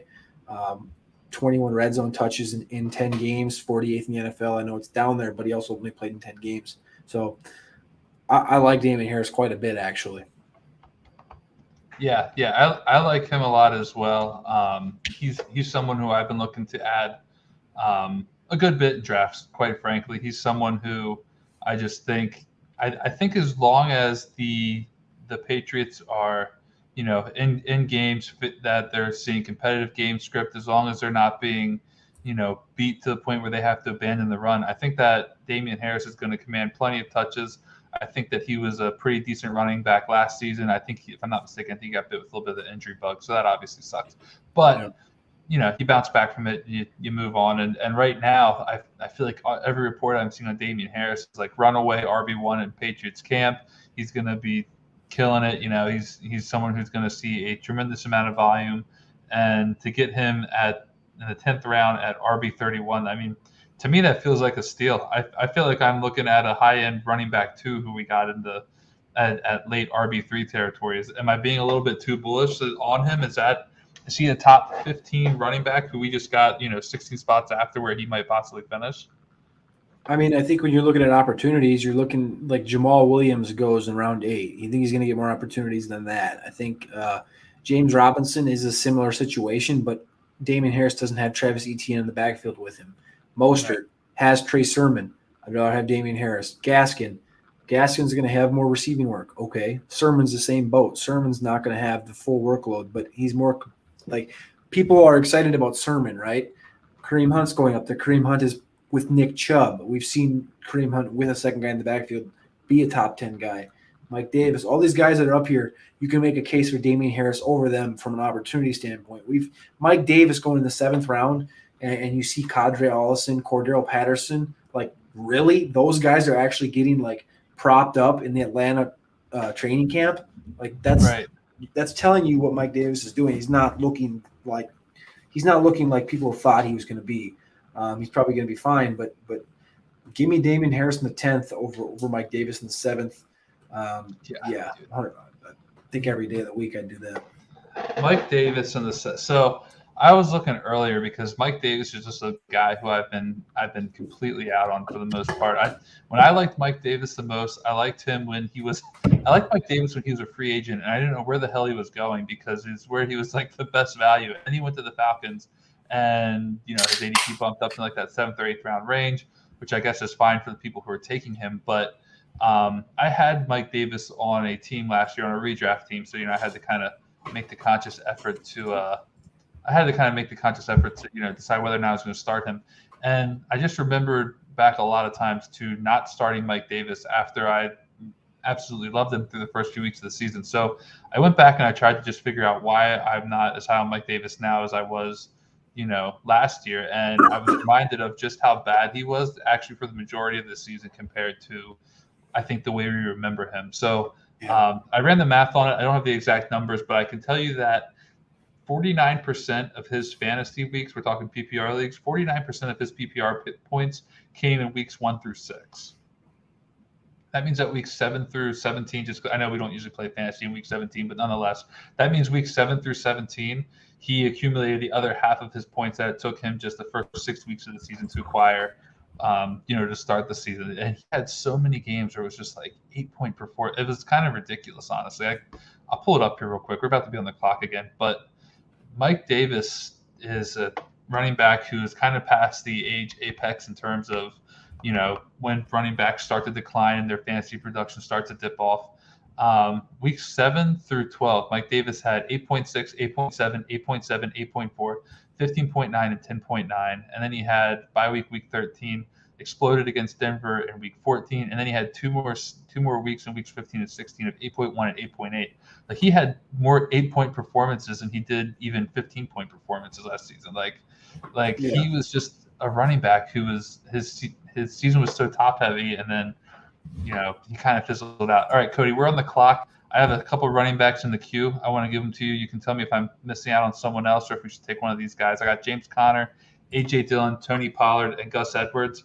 If I was talking about a home run swing, I'd say we just go Tony Pollard here and see what happens. I think Conner and Dillon are more the safe plays. We probably don't need to take Gus Edwards just yet. Is there someone else I'm missing out on, or what would you want to do? We got 40 seconds, so we can talk. Yeah, I just popped in the chat. I said Ronald Jones. Ronald Jones goes off. I don't love Ronald, but Ronald exhibits the same opportunities as Damian Harris. For what you just said, it's Conner or Pollard. For me, Conner's going to be he's going to give you a floor, I think, of a consistency. But Pollard, you're getting that top 5 upside if something were to happen. I think it's Pollard all day. Yeah, I think it's Pollard all day. You mentioned the floor of James Conner. Let me make sure we get Pollard in here because I don't want to time out again. We're going to go with Pollard. And the reason I say that is because you said James Conner gives us a floor, but I think over the course of the last couple of weeks, we've seen floors open up for other running backs who I think can give us as much of, or perhaps even more of a floor than James Conner will with Arizona. So I like James Conner. He's a player who I've been taking, in drafts in particular. When you're talking about the correlations, which, like I said, I'm always being mindful of. There is a Dallas and Arizona correlation during the fantasy playoffs that looks really, really juicy if your team happens to make it far enough. So I definitely like that pick as well. I'm not anti-James Conner, but just in terms of what we're looking at right now with this build, I think we need at least one home run swing in here. And Tony Pollard is absolutely the home run swing. I think he's nice to have behind Damian Harris. And now I just think we can kind of look for some of those floor guys who are hoping you're going to give us the good weeks. Being mindful that we still definitely do need wide receivers. I know we started with 4 early, and we feel like we probably need a few more running backs, but we'll still need some wide receivers as well to really kind of make this 0 RB build work out to the best of our advantage. You want to make sure you have some high scoring guys at the wide receiver spot, but I do like Pollard here. Pollard's a guy that Matt said this a million times. He gives you that literal top 5 upside of something like this. The same reason we like Zeke, right? He gives you the top 5 upside because of opportunity. If Pollard were to get that opportunity, you're looking at, the moon as a like it's inevitable, dude. Like if he gets the opportunity, I love Pollard so much, dude. It's one of those guys that you kind of foreshadow when you're like, is this one of those guys that I could come back and bite me in the ass in 3 years because I've been holding him for so long and he's never really gotten the opportunity because of a guy like Zeke sitting in front of him, and it's a truther type of guy where you're like, fuck, I love him so much. Is he going to get the opportunity? And we just like pray for it every year. And this, I feel like he went in the 11th round last year, but it was like the same situation. If he gets the opportunity, league winner right now, right? Yeah, league winner. High-powered offense. Tremendous running back in his own right. PPR guy. He can do it all. I think that I think if we saw an even split of Pollard and Zeke touches, I think there would be a lot of people, not that we're going to, but just for the hypothetical situation here, I think if we saw them get an even number of split touches over the course of the season, there would probably be a lot of people who think that Tony Pollard is just the overall better back in Dallas and that Zeke is maybe more of just that incumbent who won't go away rather than the more talented back in Dallas's offense. I could be wrong. But between the age and just some of the games that we have seen out of Pollard, I don't think that he's a player who is one who is, we're doubting his talent. I think it's there. It's just a matter of whether or not we're going to see it anytime soon. I like that. I'm about to chat you something if you want to be on the lookout for that. Yeah. Let me just. I was looking at the Ronald Jones chat here. Oh yeah. That one. I typed all that shit out and then he went. That's all right. Yeah, I don't even have the StreamYard thing pulled up half the time. So if you feel like I'm missing something, just let me know, because I'm actually, the way I have it set up, I have the board here that you're seeing, and then I actually have another tab open on my main thing to look at the picks and the clock. So I'm kind of tracking this my own way. I've got a couple wide receivers and running backs pulled up here, though. I don't think we really need any more quarterbacks or tight ends at this point in time, unless there's one you notice is falling who you really, really like.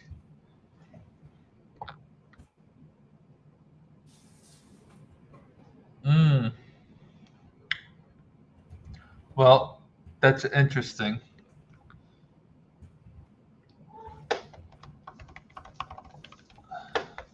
What do you think of that guy, though? Because he is someone else who's going right around where he is right now, and I'm kind of digging his buzz in camp right now. Yes. If I were to be a little bit early on somebody, it might be him. I think that he's also someone who I think we could send the room into a little bit of. All right. We're on the clock. Do it. You want to go Terrace Marshall? Do it. Some of these running backs are falling, but we still, like I said, we still need it, and I think that Terrace Marshall could be a stud. And I don't think we're that early on him either. So we took him as wide receiver 51. I was just looking at this. Last night he went as wide receiver 56, so he probably wouldn't have made it back to us. The week before that, Terrace Marshall went as the – goodness gracious. I might need to see a doctor after reading over these after reading over all these draft boards by the end of this thing. There's so many of them. Like, they're so small. Yeah, they're so small. I'm trying to see where Terrace Marshall went I'm looking at the 5th, maybe the 4th. It's probably not the best one to do for him. I'd probably just look at yesterday's. Yeah, well, yesterday he was a wide receiver 51, or I'm sorry, no, he wasn't. Yes, he was. He was a wide receiver 50. He was a wide receiver 56. We just took him at 51. I think that's totally fine. Same spot though. Yeah. So, people are going other directions right now. Jared Cook to who? Roster watch? Oh wow. As their tight end one. I think at that point in time, I'm probably just punting the position the whole way. Where is he going in these? He's actually going in the 13th round. That's putrid in my opinion, dude. Yeah, he's kind of one of those middle round tight ends who I'm trying to stay away from. I'm good on that front. I'll just ask you real quick. We can just figure it. Did you see any more of the Dalton Schultz injury by any chance? Because that kind of makes me wonder if Jarwin's not a guy we should be targeting at some point in time in this draft. Not necessarily this round. I don't think we need him here, but I'm at least gonna throw him in the queue. Yeah, I saw it pop up, but I didn't see. I saw the medical tent tweet, but I can look into it quick and see if anything came about. I think it might have been just more so it looks like an ankle injury. Okay. Yeah, I know that they said he had pulled up lame and he was walking to the tent. It's not considered serious. So, all right. I mean, I do like Dalton Schultz as a value. I will say that. I would prefer him over Jarwin, particularly in this build if we actually wanted to, just because I think our two tight ends are going to be who we want making our lineup more often than not, especially with that accidental Irv Smith drafting in the 7th round. We still got Irv Smith in the 7th round. I can't believe it, but we're surviving. We're doing okay here. Honestly, I will say this too. We still have to wait and see, but some of these running backs who have fallen to us, I'm feeling pretty good about. Still have to wait and see where Danny Muller goes because he's kind of doing that 0 RB build like we are. But depending on who makes it back to us, I'd be okay with getting another running back here and seeing what we can do. And there's a number of guys who I like in terms of availability. Any particular direction you're looking, either positionally or just for players? Let me see. You did make a really good point in the chat which is interesting because that guy is still being ignored. At this point in time, is he just like a screaming value? Yes. If he makes it back, I think that's the pick just because you can close out the position at that point. Because you still have question marks with Lance and Wentz as far as week 1 goes. With this guy, you don't. You he's going to be there week 1. And whether it's week 1 till week 4, week 1 till week 16, he's going to be there. And you can pair him with obviously the back we just picked up, and then you're I think it just gives you like that Konami kind of aspect, and it closes out the QB room in my opinion. Yep, I'm with you, dude. You're right. This would be insane value if this actually happened. And the thing is that I think it could, because everybody's got 3 except for Kimra. Kimra has 2. No reason to do it. Yeah, if I were her, I wouldn't be doing it. Danny's got 3. Like, if you want to talk about no reason to do it, everyone after her has definitely no reason to do it because they all have a first-round quarterback and 2 of them have a second-round quarterback. Like, if at that point in time, I mean, even Crack. This is the pick right here. This is the pick that swings it right here. If she doesn't or he doesn't go, I don't know who Kimra is, but if they don't go Newton, I think. Oh fuck! I just said his name. If they don't think it matters. I don't think it matters that you said it. I don't even care because first of all, I don't think we absolutely need him. Second of all, if we do get him, I think it's kind of a luxury pick at this spot in the draft. Yeah. But now that we've gone ahead and aired that out there, do you think that? All right, so she did not. Do you think that we? Man. The only reason I would do it is because of value. The value's there. You can close the position out. Otherwise, I would be looking at RB. But even at RB, I'm not overly bullish on anyone right here. I guess let's see who's still, because let's upgrade my sheet quick. Yeah. There's some guys here, but they're not like. I'm cool waiting another round, and there's another set of guys there that at running back. That would be my thoughts, my opinion, though. Yeah, all right. I mean, he's there. He's there. All right. I feel like it's just a screaming value, dude. QB 32.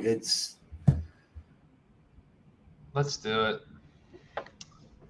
We just got him in the 13th round. If you didn't see the chat between Cody and I, which newsflash, you didn't because it's a private chat. So since you didn't see it, he pointed out to me that Cam Newton had gone on the, I think it was, where was it now? The 11th round, the 10th round in some previous drafts. We just got Cam Newton in the 13th round. Do I think he's pertinent to our build in terms of a 4th quarterback? Maybe not. But he made a great point about just the overall value of where we're getting him compared to some other people who've done this draft so far. I think he's an awesome pick. Someone else just took Deshaun Watson as their quarterback 3, literally the guy right after us in the 13th round. I don't think that Deshaun Watson is going to be quite the value that Cam Newton is going to be in terms of this draft. So I like the pick, and I think at this point in time, with what we're looking at in the draft, I don't think tight end made a lot of sense here. Just considering Kelsey and then also Irv Smith earlier than we expected. We've got 5 wide receivers already who we feel pretty good about. We got 2 running backs. We know we need more of them, but a lot of these players after us, they're probably not going to be taking as many running backs. I think Hodge has an interesting team where he's kind of got every position on the board available to him, I think, except for tight end. Like, I could see him going more wide receivers or more running backs. He probably also needs to find a way to jam in a 4th quarterback here, if not soon, because the quarterback room is not getting any prettier. But I think he'll throw a Bronco in there somewhere along the line and just hope that it pieces together the right way. It's actually funny. He took Mac Jones 2 rounds before we took Cam Newton. Yeah. I don't know if you noticed that. That's kind of a fun one. But yeah, so the value on Cam, I think, is very, very good. 10-8, 10-5, and 11-8 is where Cam went the last 3 drafts. And I kind of prefaced this before we made the pick, but you got Lance there. There's no guarantee he plays week 1. I think there's some package he's going to get into, but I don't think he's going to be startable in fantasy week 1. Wentz, there's a question mark whether he's ready week 1, 3, 5, whatever it is. I think he's going to be ready earlier. Cousins, plug him in. Newton, now as your QB4 technically on the team, you can plug him in week 1 because you're going to get probably 4, maybe 6 guaranteed weeks out of him, and he can kind of be your stable holder until Wentz or Lance are healthy and can really take over that spot. And guess what? Best case scenario, Newton returns to sub form how he played against Seattle last year, and he just is a solid pick that you have at value. QB 32 after Winston, Jones, Goff, Darnold. Like, give me Newton round 13. Like, that's just value right there. You pair him with Damian Harris, and you're cornering the goal line touches there in New England, which you can't hate. Yeah, no, absolutely. I just dropped you the chat. I do a quick value check on this guy compared to previous drafts. I'm going to look over it as well, but you tend to navigate these things a little better than I do. Is he a good value right now based on where we're looking at? I'm trying to see. I feel like he would be, but he's a guy we took last night in the early risers show, and Jacob Sanderson pointed me to him, and I truthfully haven't taken him a lot because of opportunity. And there's a guy behind him who I think can do a little bit this year, and even the guy they just signed this past couple weeks, he just I think pushes up towards him. And did he just go? Yeah. So Latavius Murray was the guy. I mean, Devonta Freeman is there, and then even a guy like Stevie Scott, who is basically the same build, the same guy as Latavius Murray, in my opinion, is cheaper, and they can afford to save $5 million on Latavius Murray and push him out the door and roll with Stevie Scott, Devonta Freeman, and Kamara. That'd be my only argument against him. But in the build we have right now, that would be a similar placeholder like a Tony Pollard, where you could say if Kamara's gone or Kamara gets hurt, something happens, Latavius Murray is going to plug in. We saw at the end of last year, 20 carries, like it's there, right? It's there for the taking, and we've seen he can do it. Yeah, but he's old as hell now, and I think he's dust. So that's just a personal opinion on him. But we're on the clock right now. Real quick, I got 3 guys queued up. I'm going to give them to you. Tell me if we're missing someone. We got 39 seconds. I got McKissick, James White, and Gio Bernard in no particular order. Did Gus go? Did I miss Gus? Yeah, Gus went. Say it Gus again. Went. McKissick, James White, and Gio Bernard. I don't think we take White. I don't think we take White because of Harris. I think McKissick's probably your guy out of those guys. That's true. I forgot we have. Or Singletary, or I don't know. I didn't look at the ADP on Singletary, but Singletary is gone. Oh, he did go. He just went. Shit, my bad. I wasn't paying attention to that. But yeah, I think that would be my guy. I guess would be McKissick, even though I'm a Gibson guy. All right. Oh, well, okay, we're fine. I timed out, but McKissick was at the top of my list, so we're good. I'll tell you what, the timer is not. So I'm telling you, the phone is 10x, dude. The phone is 10x desktop for drafting on here. Yeah, it must be. So I just need to remember that if it says I have 5 seconds left, I'm probably closer to 0 than I realized. So, but yeah, I'm fine with McKissick here. Let me get James White off there because you're right. You saved me because I think if I was here on my own, I think I would have just handcuffed the Patriots backfield and people would have talked about me on Twitter the next day, which sometimes it's cool. That's the one thing right away is calling you an idiot. Yeah, you couldn't go Harris and White there. Yeah. That would have just been like I forgot. They're like, dude, you got Cam and Harris. What are you doing? And then you would have been like, well, I'm going to roll them all out one week just because. Right. I was thinking the Cam stack would be nice, and that would have been, but I totally forgot about the Harris pick. So that would not have made a lot of sense. So you saved me there. I didn't see Marquez Callaway was there. Yeah, but we're running back is getting gross out here.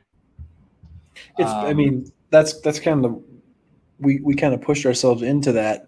Yeah, which we knew was going to happen. So, and I'm just going to put guys on here real quick because, I mean, I want to make sure that we at least get some guys who I like. There's one guy here. Where did he go last time? I just saw him on here. All right, so we don't need. There's a couple of guys I like here in the next couple rounds that I think we're chill because there's like this lull in this area that I hate, and that's I'm going to be straight up honest with you. That's really after Gus Edwards. It's like Drake, Dillon, David Johnson, Gordon, Jamal Williams, Latavius Murray, Hines, McKissick. It's like this whole area that I tend to skip over and I tend to not hit. Even Tevin Coleman, Ty Johnson, White, Singletary. I'll just run through them. Like those are just guys I don't typically target. That's the range I skip. and then I come down to guys we'll talk about in a minute here when they go off the board or if we make the pick. But there's another range down here that I like to target later, especially in best ball drafts. I haven't been in these deep of redraft leagues yet. I have a couple drafts coming up, but I haven't been in these deep drafts to use these guys. But they're definitely guys on my radar for this situation that we're sitting in right now.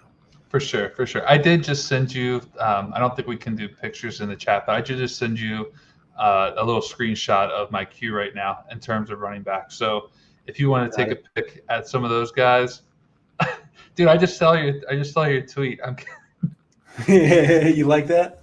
Yeah, that's tremendous here. But yeah, I sent you a screenshot there. I'm guessing that a lot of these guys are probably going to be guys to are probably guys you're thinking on your radar too. So I think we're going to probably line. Nico Collins just went. Does Nico Collins in the 15th round sound? That's not. Well, I will. Well, it's interesting. So the draft from last night in the 16th round, Nico Collins went as wide receiver 77.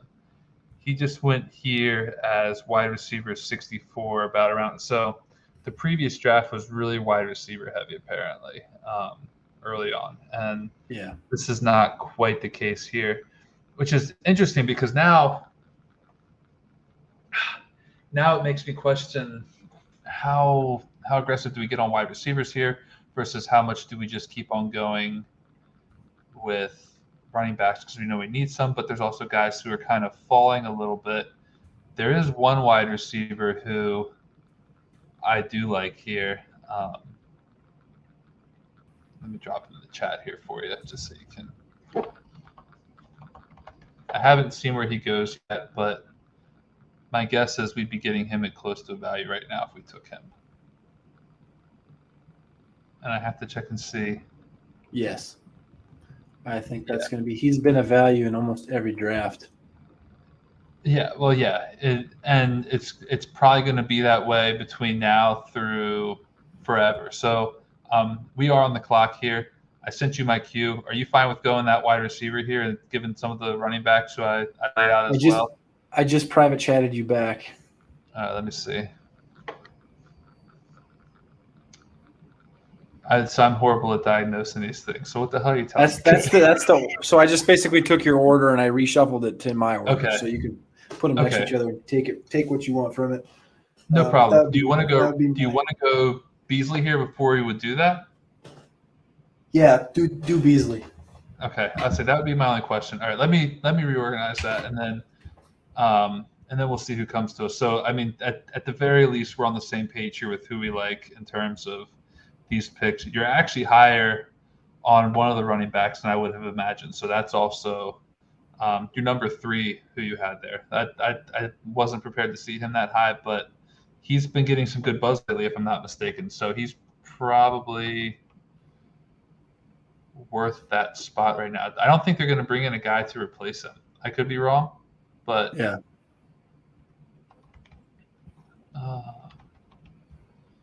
I'm just adding some of the people here.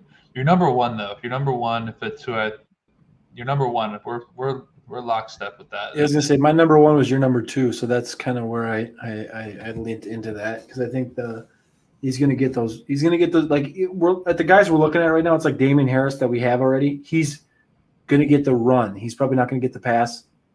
Yeah. That guy on the comeback, if he's there, he's gonna get the run more than he's gonna get the pass. I think there's a couple other guys there that are going to get the majority of the passing work, but I think he's going to get a lot of the run work. And then there's a couple other guys what we already have, Pollard and McKissick, those are going to be the reception guys. Harris and this guy are going to be the run guys that we can depend on with that floor, given that there's 2 old-ass dudes with him, you know? Right. One guy who you didn't put on the list there. DM him. Let me see if I missed him. That was just RBs though. Yeah, no, this is an RB. You don't. Are you? I'm personally out on him. I'm just not sold. Okay. Turning 30 and with these other 2 guys there and another young buck that he does not have the dog mentality, but he's still there. I wouldn't argue with you if you took him because I could see the visualization behind it and the value there Right. in the next couple rounds. But I personally couldn't pull myself to click the trigger on that. But I can understand it. Yeah. And that's where I'm like, he's one of those guys where he's either where's he at in terms of value right now? Because he might. I see round 17, round 17, 16, 16, 17, 18, 16. So, because I was wondering if he was going to be more of a value right now, where we would just take him because of the value alone. If he fell it's far not like enough, it's not screaming value. These guys are all really in the area they should be. Yep. I mean, if your number one makes it, I think he would be my number one at this point in time. Who I was drafting. I know we can talk about how disappointing it was that he ended up going where he went to, because for someone who I felt like the world was about to be his oyster and he could have gone to any freaking team he wanted to, I thought he made like the worst possible selection. And I really even wonder just, all right, let's go with Philip Lindsay here. We go with that pick? Hell yeah. All right. We'll go with Philip Lindsay. Like I said, I was drafting so much of him early on in the season, and part of it was because I thought maybe he'd be with Denver and he'd get a chance, and then they released him and he said he's going to go sign elsewhere. And then I was like, all right, good. Like, you're going to find yourself in a good situation. Go somewhere where you're appreciated. Go somewhere that's a half-decent team. And then he goes to the freaking Texans. And I'm like, it is very disappointing, I thought, because I just think that Philip Lindsay's potential and what he can bring to an NFL team is so much better than the future 0-17 Texans. But that's where he went, and now it's like we're wrestling with this narrative of, is he getting enough game script that it's going to – is he getting enough game script that's going to work out for him where maybe he's the pass-catching back? I know he has a bad pass-catching narrative and that people are down on him as a pass catcher.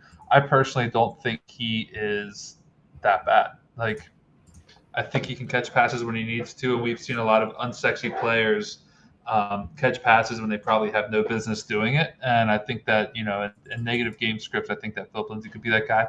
I haven't seen a lot of him on camp. Have you seen much Philip Lindsay talk? I have not. I just saw a thing come across the board with their official depth chart, and I'm just going to take a look at that quick. Lindsay's sitting in the number one chair next to Mark Ingram, ahead of David Johnson. So really, I think we're all pretty much on the understanding that Mark Ingram is pretty much dust, and I think David Johnson's going to get a shitload of receiving work because the team is bad. Yeah.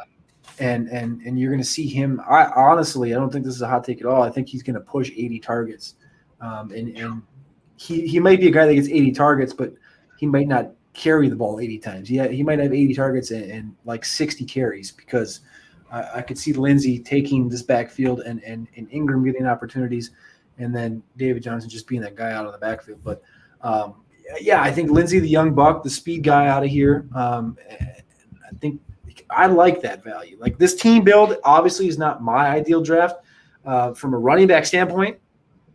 I like where we're at overall, but like Lindsay is a guy that I typically wouldn't be drafting, but in this situation, the carries are going to be there. So that's why I would be. I'm totally cool with that.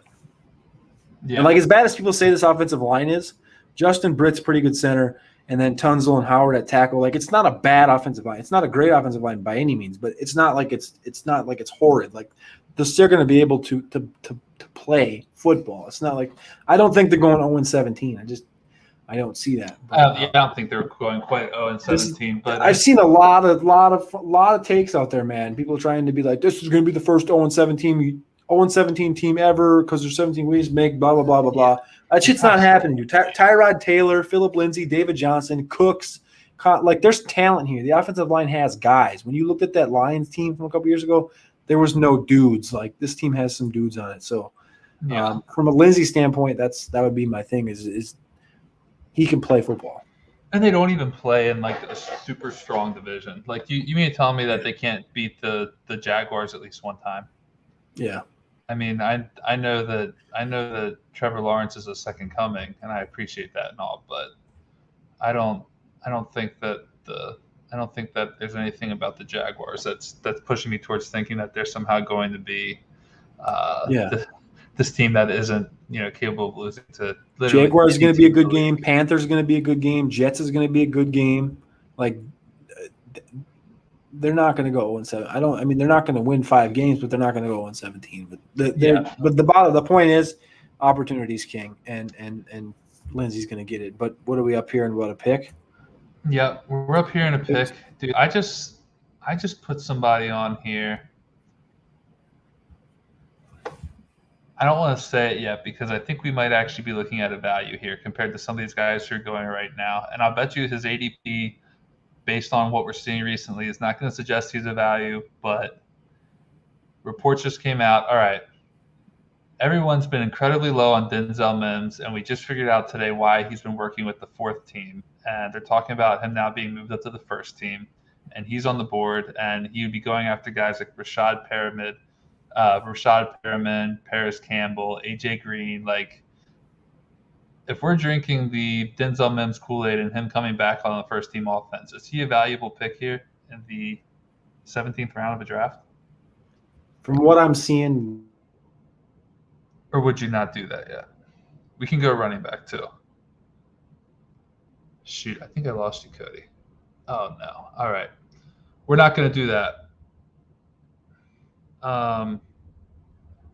We're going with another pick who I like here.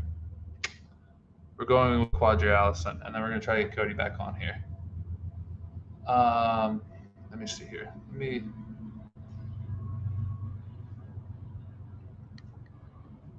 message Cody real quick. We just lost Cody, so we're going to get him back in here.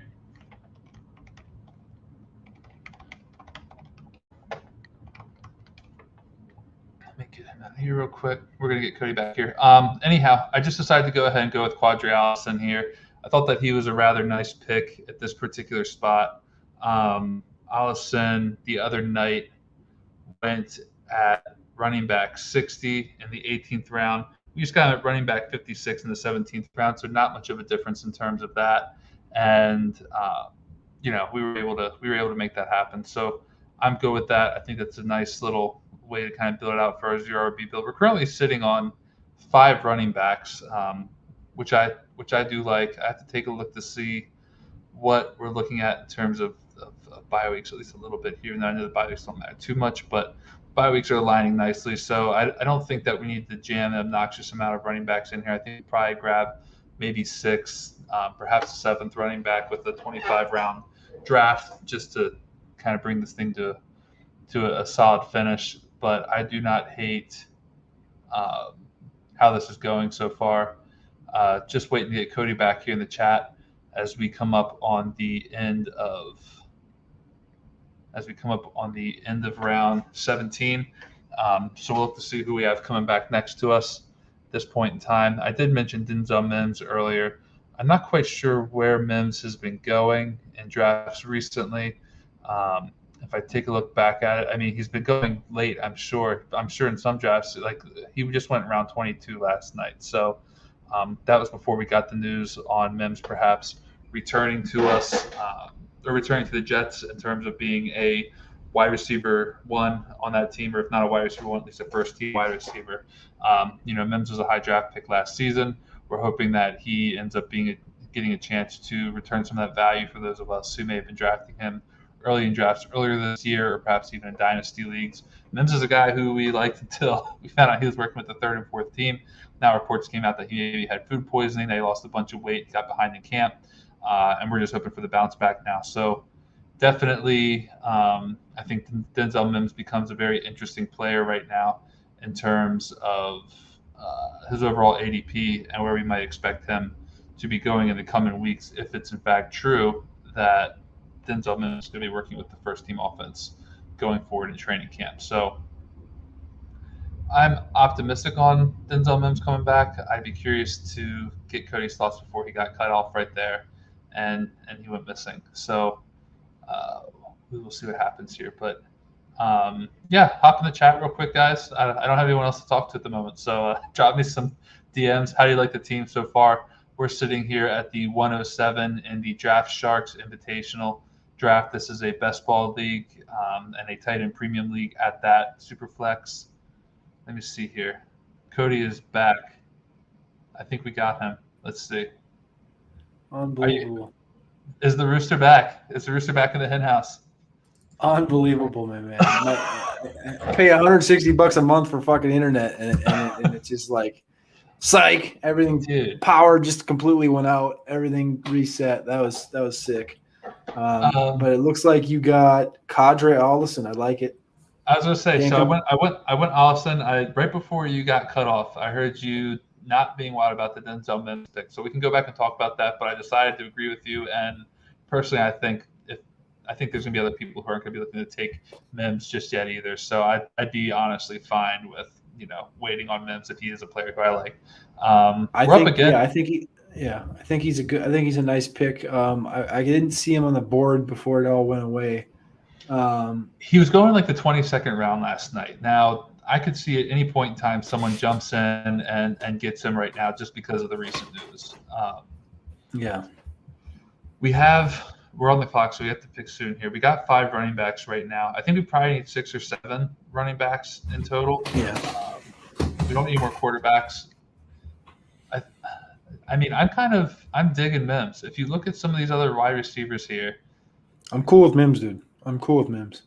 Yeah, let's go with Mims. We're going to be early on him than everybody else, but I think that his ADP, if this was a long running draft, if this was a draft where we watch these ADPs fluctuate and move over the course of the year, I think we'd see Denzel Mims move up closer to where we were taking him before it became known to us that he was practicing with like the 3rd and 4th team offense. I was just mentioning, I don't know if you saw him, assuming that you did, but, Denzel Mims supposedly had food poisoning, lost a bunch of weight, got behind in OTAs and mini camps, wasn't able to do what the team was hoping he would do. Now they're saying he might be practicing with the first team coming up soon.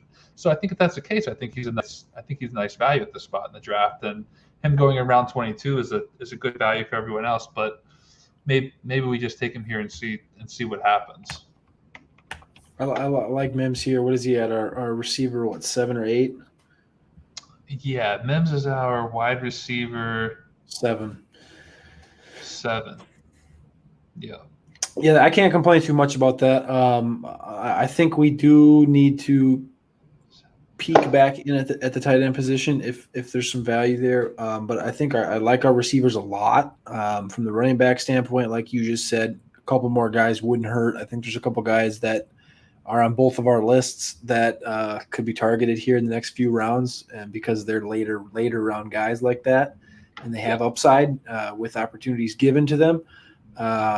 So I like where this is going, though. Yeah, I do as well. Running back is getting incredibly thin, but you know what? But there's guys here like oh my shit. Crack Rock Subchulo. That's the one guy I'm pretty bullish on in a lot of stuff is Chuba Hubbard. Tell me how bullish you are on this guy possibly. And we might not even take him yet, but he's someone who I've been wanting to scoop up everywhere I can get him, and if I can get him late in drafts, I think he has a chance to return some really solid value. The only thing I think is I'm afraid that they're gonna feature the bell cow a considerable. Yeah. I wouldn't be against it. I wouldn't be against it at all. I love the profile. I love everything about him. But that's my only worry is that they feature the big guy too much.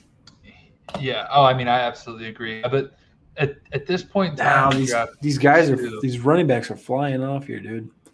Yeah. At this point in time, the draft too, though, it's also we definitely need to keep in mind just that. Some of these later round targets are just going to be dart throws that we need to land, and I think that he could be a good pick.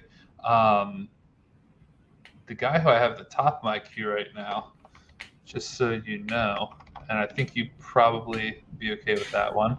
What about I like him. Yep. I also like, and I've got some receivers in there too. Let me see what you're throwing my way. Yeah. So the first one you mentioned, I have not given much consider of. Has there been a lot of camp talk on him? I have not Or a is lot it of just camp more talk, one of your but guys? it's just more so one of my guys that the profile's there.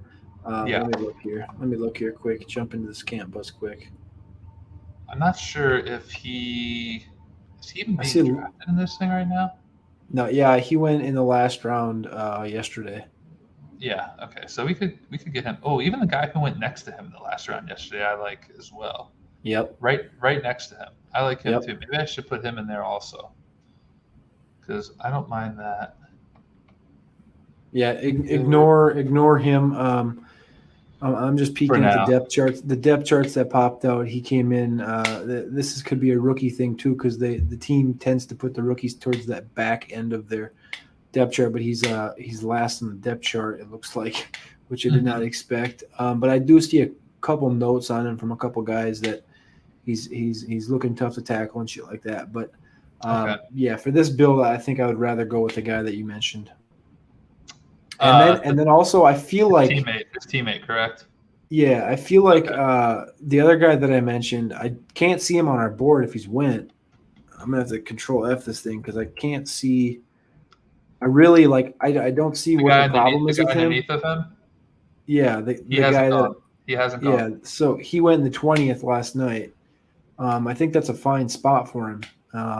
So the guy you mentioned first, and then the guy I just mentioned.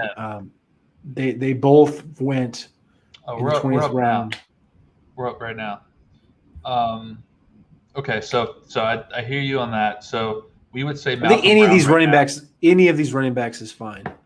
Yep. So Malcolm Brown, I probably prefer over Joshua Kelly. Do we want a wide receiver just because they're still here? Like, I don't know what kind of value Christian Kirk or Olamide Zaccheaus are right now. Are they decent values if we went that route? Christian Kirk feels like he's falling. I mean, where we're sitting at, yeah, that's of course that's value. Yeah, I'd be tempted to go Kirk here, unless I didn't even know he was on the board. That's a value to me. Yeah. All right, let's go with Christian Kirk. We're still talking about wide running backs who we like, so let's take Christian Kirk here. That looks pretty good. Where did he go last night? I'd just be curious to know. These boards are so freaking tiny, dude.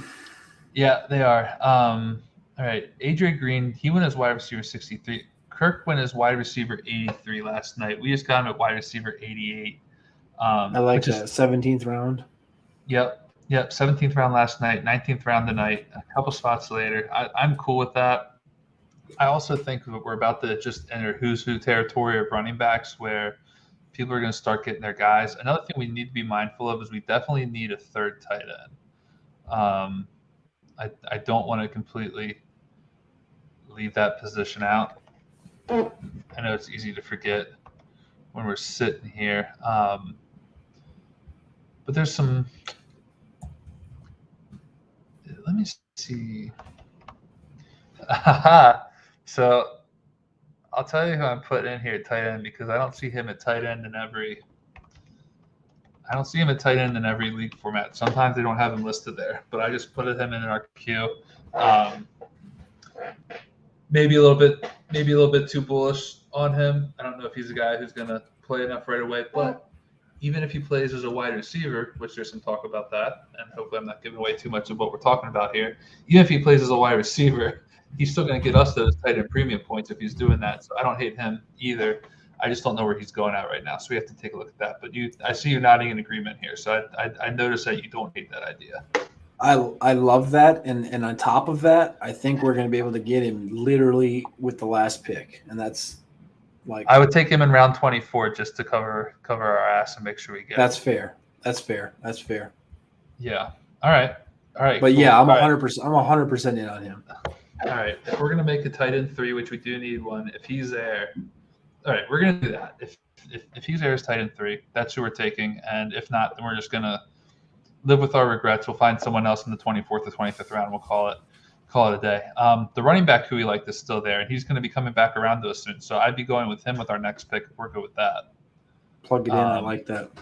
All right, cool. I think we need to hammer that. I think we need to hit running back here. Yeah. And maybe what the next pick? Yeah. Receivers probably. We're obviously going to hit a couple more receivers. But but there's a lot of guys here that look like they're just going to continue to fall. So this is kind of like that range that, it's all who's who you want, who you taking. Yep. Yeah, I mean, let's see who Scuderi goes with here. He's got a nice 5 quarterback build going on, so I doubt he's going to take a 6 quarterback, but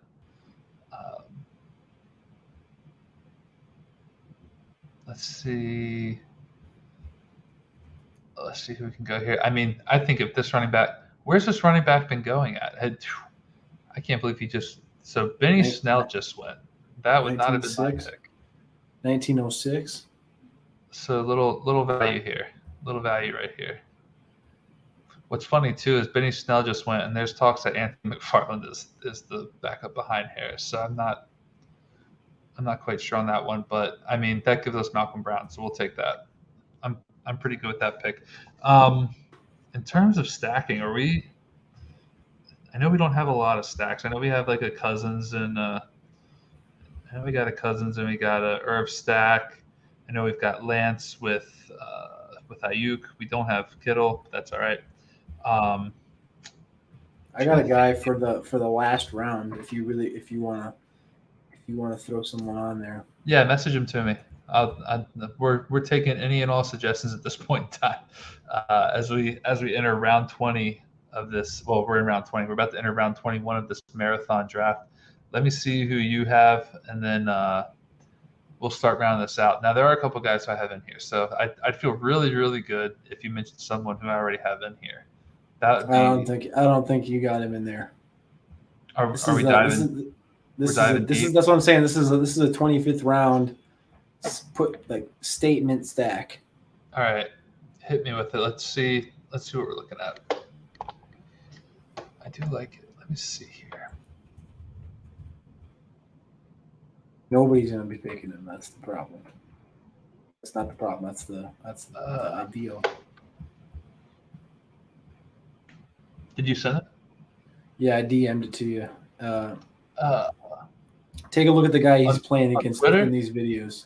Yeah, on Twitter. Take a look at the guy he's playing against in these videos.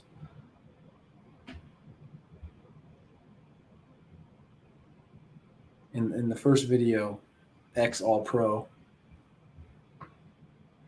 And he's been doing this all camp, and yeah, that would be my suggestion for your last receiver on the squad.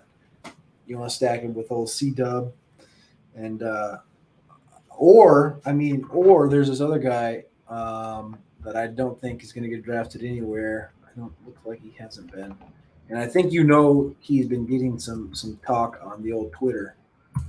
And boom, right there. What do you think? In the private chat. Let me see. I'm trying to peek and see if he got drafted. It doesn't look like he has. Yeah. I'm trying to look at last night's draft even because, it looks like he did. He did go last night around 22. That's all right though. We can still get him here. So. We only need one more running back. We still don't want to get too running back heavy here at the end of the day. We're sitting on 6. In something like an 18 or 20 round draft, I'm probably settling more for 5, even on a 0 RB build. So we got 6 right now. If we wanted to go with 7, we could. I don't even necessarily feel like we need a 7th running back though. We could go 7th running back, or there's a couple ways we can work this thing here. So let's just see. What am I doing here? Let's just see what happens here with these next couple of picks. I like that wide receiver who you just sent me. That Twitter team is very nice. You've seen the work on Twitter. I don't have a lot of them either, but I heard some words. So if we make this pick, I'll say my piece about him. But his quarterback said, and this is one of the things outside of football that I love to look into, is I've talked about this dog mentality, and I don't think Nikhil has the dog mentality. I don't think this guy has the dog mentality, but the listening on the outside, when you hear a quarterback say that this guy was injured, this guy has it. The quarterback gives him a nickname. He's like, this guy, when he's healthy, he's on. He's going to be my guy. He's one of my favorite guys in the locker room. That's something you take, and you take that into consideration. And when you're looking at the 20th, 21st, 22nd round, 23rd, 24th, 25th round, that's guys like that in this area, that opportunity and quarterbacks being favoritism to these certain guys. That's Danny. I like this. God, it's hard for me not to speak in tongue because I don't know who's watching, but I know. The guy who drafted this guy last night, his last 2 receiver picks are I like him a lot. I like his last one maybe even more. But yeah, You're saying last night? Yeah, last night's draft. Looks like we're up here in a minute. Which one? Which pick? It looks like we're on the clock here. Anthony Miller just goes off the clock. Okay. Who are you thinking here? Dude, so I got a couple guys sitting in here. So I have our stack guy with one of our quarterbacks. I think you know who that one is. I have Alameda Zacchaeus sitting in here. Another guy who I can't believe fell. I don't know where he's going in this thing right now. Dwayne Eskridge. Injured. That's why he's fallen, I think, because he's had his foot problem. He's had a foot problem. So let's just remove him from the board. We ain't even gonna go Dwayne Eskridge. Is it too late to go with the stacking with our quarterback? Is it too early to do that? No, he went at the start of the 22nd last night. So we can go Harry. Yeah. All right. I think N'Keal Harry is a good pick. All right. We saw him go last night. Receiver 105 tonight. He goes off 97 here. Zach takes him. But this is like tongue in cheek a minute ago. But Cam Newton was talking about him a few months back, and he's just saying how N'Keal struggled through injuries this last year, and they didn't really have an offseason. The connection was there, but them being on the field together with Cam being sick and N'Keal being hurt, it wasn't meshing. And he said that he just feels comfortable throwing to him. And we see who they have. They have a field stretcher in Aguilar. They have a Jacoby Myers who can play in the slot. Bourne can play in the slot. But that one guy on that roster that can fit into that X role is N'Keal Harry, the guy that can fit in that Devin Funchess, that Kelvin Benjamin role for Cam Newton, and that's N'Keal Harry. And I think he's better than both of those guys that I just mentioned. But and so if he hits too. Here, I didn't even realize that. Yeah, what's that? He's so young. He's only 20. He doesn't turn 24 until December. If we're talking about a guy who's about to be third-year pro, that's what I'm saying. Like he's getting there, and the opportunities he's been given just haven't been like expecting him as a rookie to excel with Tom was something we expected, but it's tough. And then you put him in a new quarterback last year with COVID. Like it's just a tough situation. And I think going into year 3 now, he had a full offseason. He's been making some fantastic plays. I don't love him. I never loved him overall as a prospect, but like you could see it in him. Like he has it. It just needs to be pulled out. And in the 21st round, if Cam can pull that out of him, Cam, N'Keal Harry, Damian Harris, you're getting all the touchdowns in New England. And then aforementioned Dwayne Eskridge goes off at the next receiver off the board at 98. But he's a guy. Dwayne Eskridge was a guy.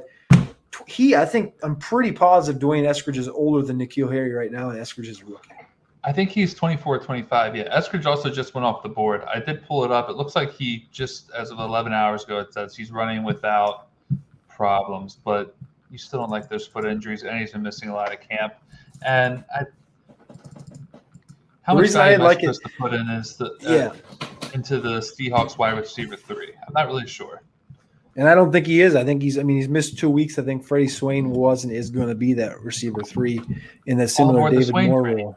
Yeah, exactly. And but they said he was wearing a foot orthotic or something. Like they had to literally make a custom fit sole for his shoe because his foot was fucked up. So it's not the best thing to hear from a receiver he has 6 toes. Is known for speed and being elusive like that. Like that's not something you want to hear, right? Right. Like no, not Oh, you know who just went late, which I'd like that pick by Ian, Byron Pringle. That feels like a good value. Does he have? He doesn't have Mahomes. I don't know who else he has. So Todd put Eskridge with Russ and Lockett. Yeah, and he also has Lockett too. Does he? And he has Gerald Everett. So the only thing Todd's missing at this point in time is the Seahawks jersey, and he'll have everything he needs to complete the Seahawks fan package. But and he's sitting on Andy Dalton as his quarterback 3. Let me see here. But yeah, so all right, we're kind of at a weird spot right now in the draft because what we're doing right now, Cody, is we're talking about a couple of guys. Whoa! I just went Noah Gray. We're talking about a couple of guys here right now who, dude, I hope our tight end pick works here. I think we might I think we might have a few people turn some heads if this tight end pick works out for us. But no, what I was going to say is right now we're looking at a couple of interesting spots here in this draft. Like we have like our super late round guys laid out. Like we have our 25th and our 24th round guys picked out. We still need to get 23 and 22 picked out. So tags. All right. So the one thing is a little bit ahead of the other. So Noah Gray just went to Todd. Scuderi is now on the board. That's the fill-in for Mike Tagliere, and then we'll be on the clock.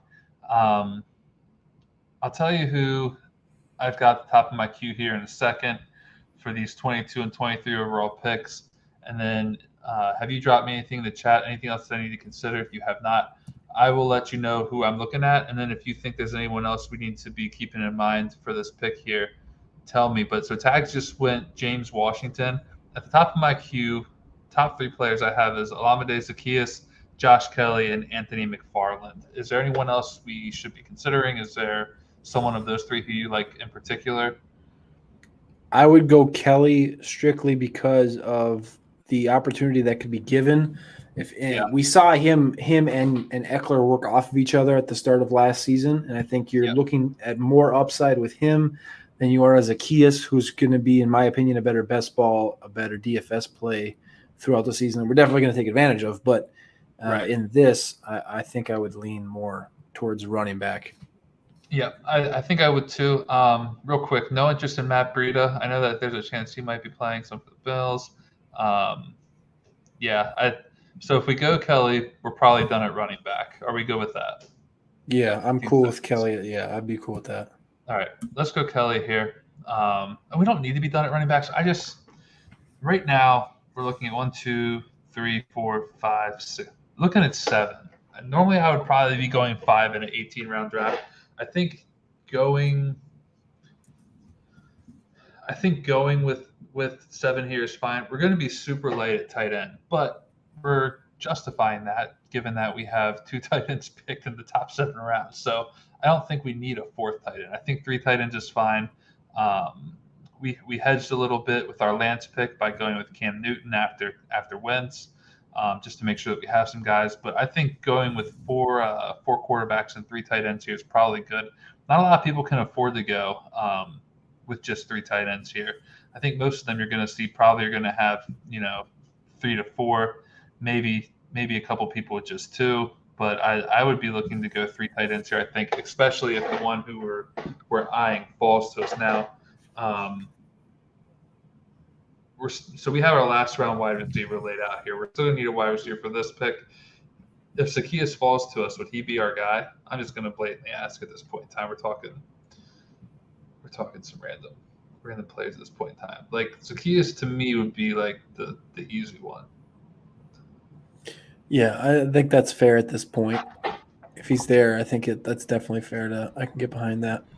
Yeah. Now we could take Alden Tate to snipe Ian Harden, so I'm sure is eyeing him up. He's probably been in his queue since the draft started. Which I do love Alden Tate. Who is? I was looking to see if Keelan Cole was available. Keelan Cole is not available. He would have been someone else I would have been interested in too, I think. But let me see here. Damn, Sammy Watkins with the 16th round. Yeah, actually, Sammy. I think I would. There's a guy that I think honestly I might be more bullish on than the guy I chatted you on Twitter. More bullish on than him. Than the guy that I DM'd you, yeah.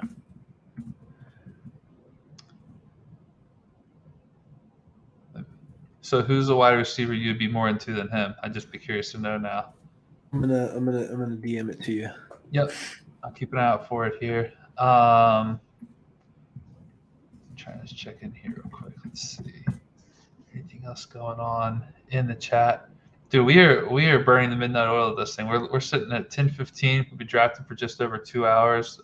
If you're just tuning in, thank you. You're looking at roster locked here with Cody Carpentier of Roto Underworld. He's helping me get through the Draft Sharks Invitational. We are in round. We'll be picking soon here in round 23 of 25 for the Draft Sharks Invitational. It is a super flex best ball league. 25 rounds, no kicker, no defense. 1.5 PPR for tight ends, so it is tight end premium. And we're just kind of we're getting through this thing here. It's an interesting build. It's been a fun team to put together. I hope that there's some positive reviews for this thing at the end of it. I personally like how it's going. I think it's been a fun one to put together. Every bit the challenge I expect it to be. And now we're just like reaching the point where there are just zany picks coming in from left and right. Alex Collins just won the 23rd round. I don't know what the Alex Collins training camp report is, but Alex Collins is off the board. So I'm going to Google that real quick. Did you send me the other wide receiver who you're digging? I'm typing a book up over here, bro. I just sent it.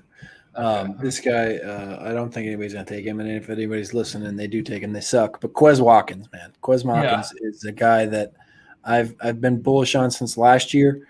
And last year he got the opportunities late in the season. He scored a long touchdown against the Cardinals.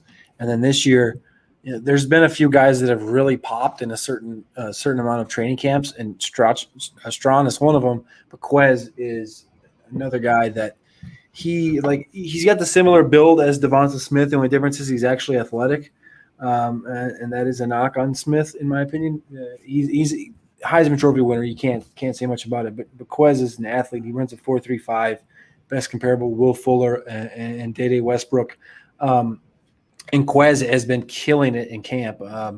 For a stretch, I think, of like 6 or 7 days, he was the leading touchdown scorer for the Eagles in training camp last week, and he was injured the first couple of days, and then he came back and he's been full go since. So if he can be that deep threat, that Djax type fill-in guy for a Jalen Hurts, I think I'd lean Quez over Strawn, but I think Strawn for stacking purposes is a nice piece, but I don't think we have to force anything, to be honest with you. If something's there. So I will say this: what you're laying out, we can really get both of our guys if we want to, because we know who we want at tight end. We're going to get him. Is there anyone at wide receiver?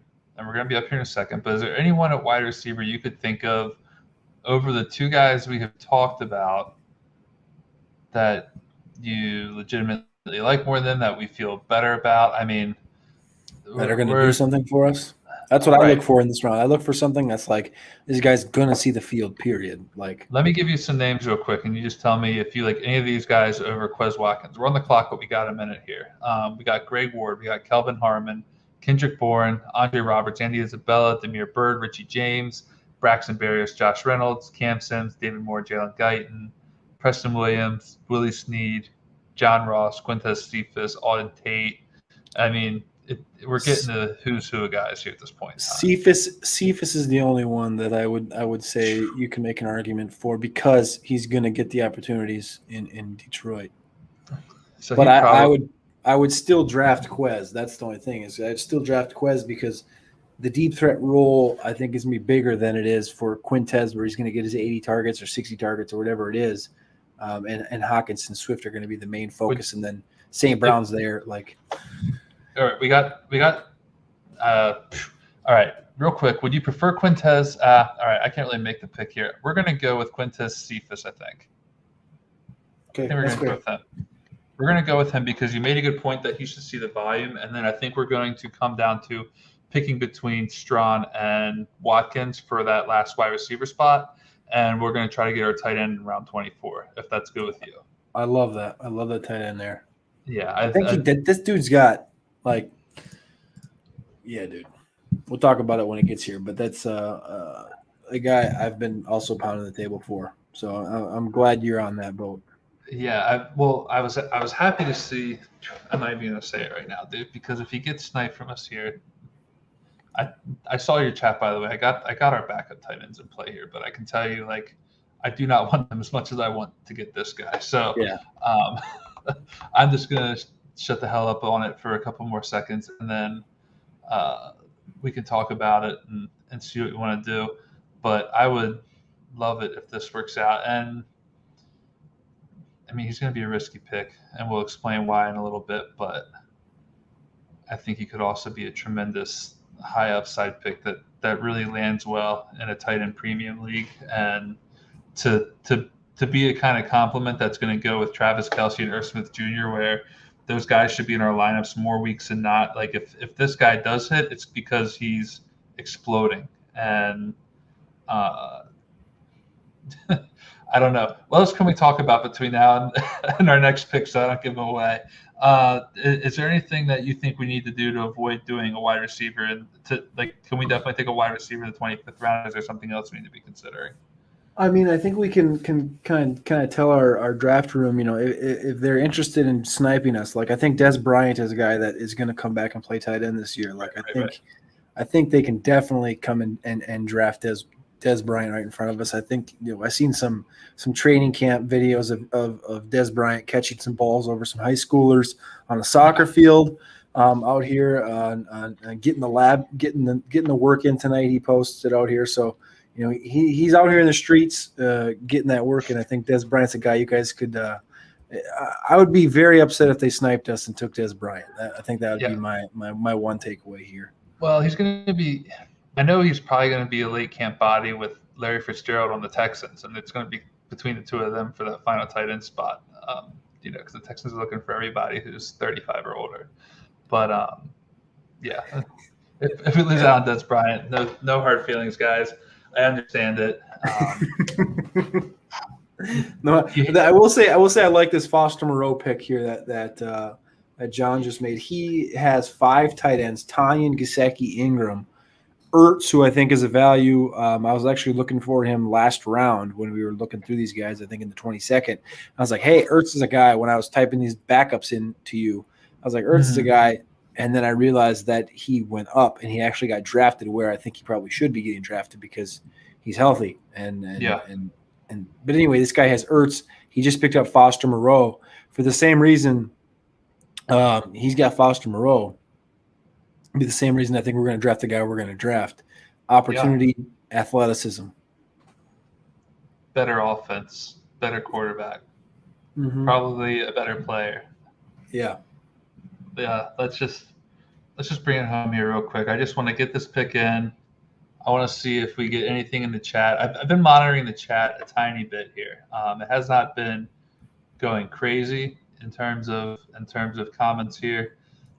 Someone did compliment our zero RB build. I will say that Crack Rock complimented our zero RB build, so I did appreciate that. But if I'm just trying to see what else we got here. But yeah, I mean, Ian Hartness took Alden Tate. That was the most predictable pick of the draft. Like I said earlier, we could probably snipe him if we really wanted to. I didn't want to do that to Ian. He actually mentioned in the chat earlier that he lost out on Chris Herndon and Cordarrelle Patterson. So he's losing out on all his guys. Good for Ian for getting Alden Tate there. I personally like Alden Tate as well. He was someone who I hoped we were going to see a little bit more of after the way he performed in training camp last year. So Alden Tate, fun guy for Ian to get. I know he loves him. Alden Tate's dad is also super active on Twitter. Have you ever noticed that? Did Larky ever point that out to you?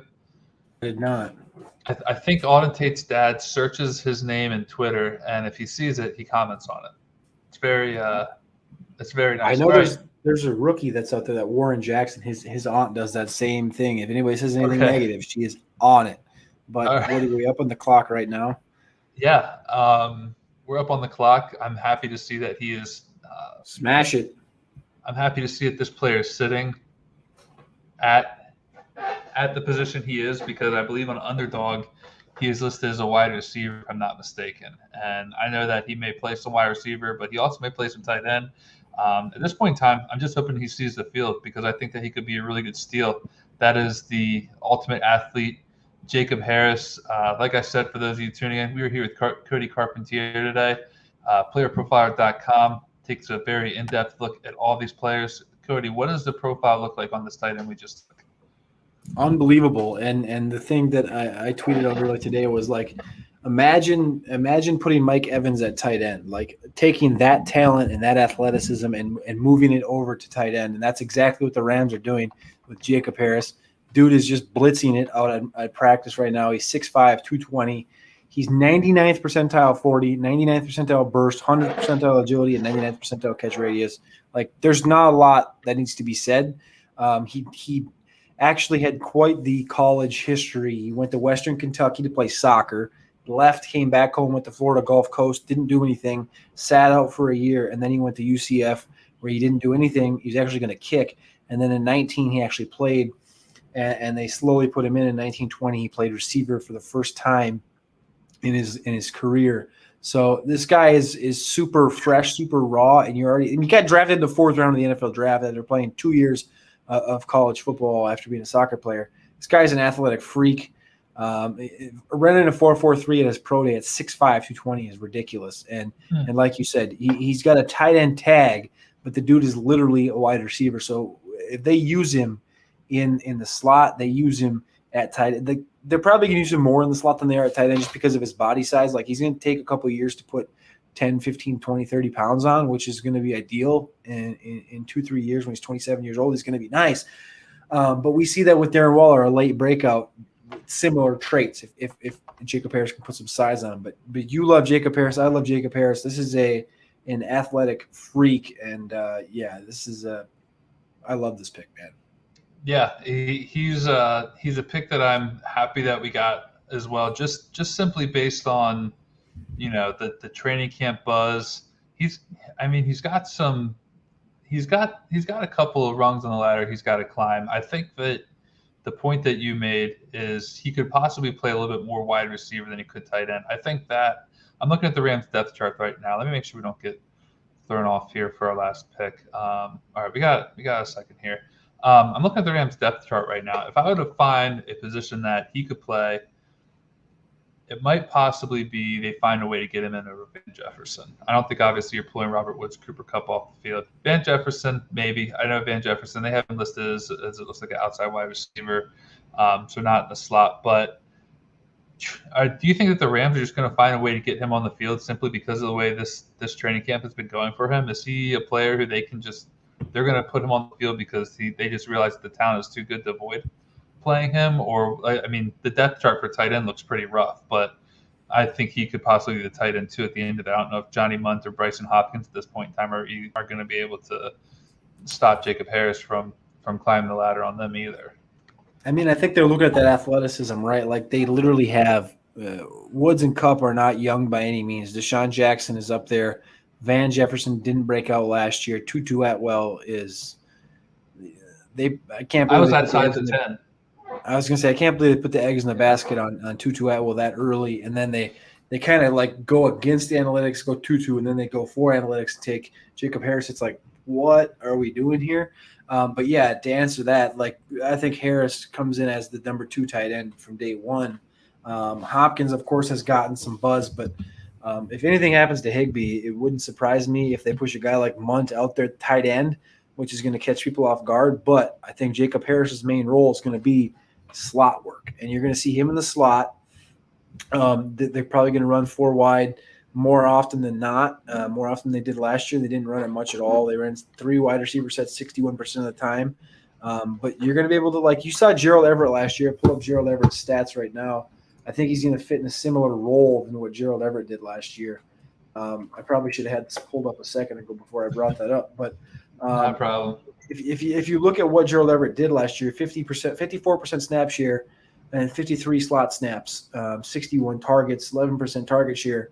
Like, if you cut those numbers in half, 30 targets, 5% target share for a guy like a Jacob Harris, who's actually more of an athlete than Gerald Everett, who is an athlete.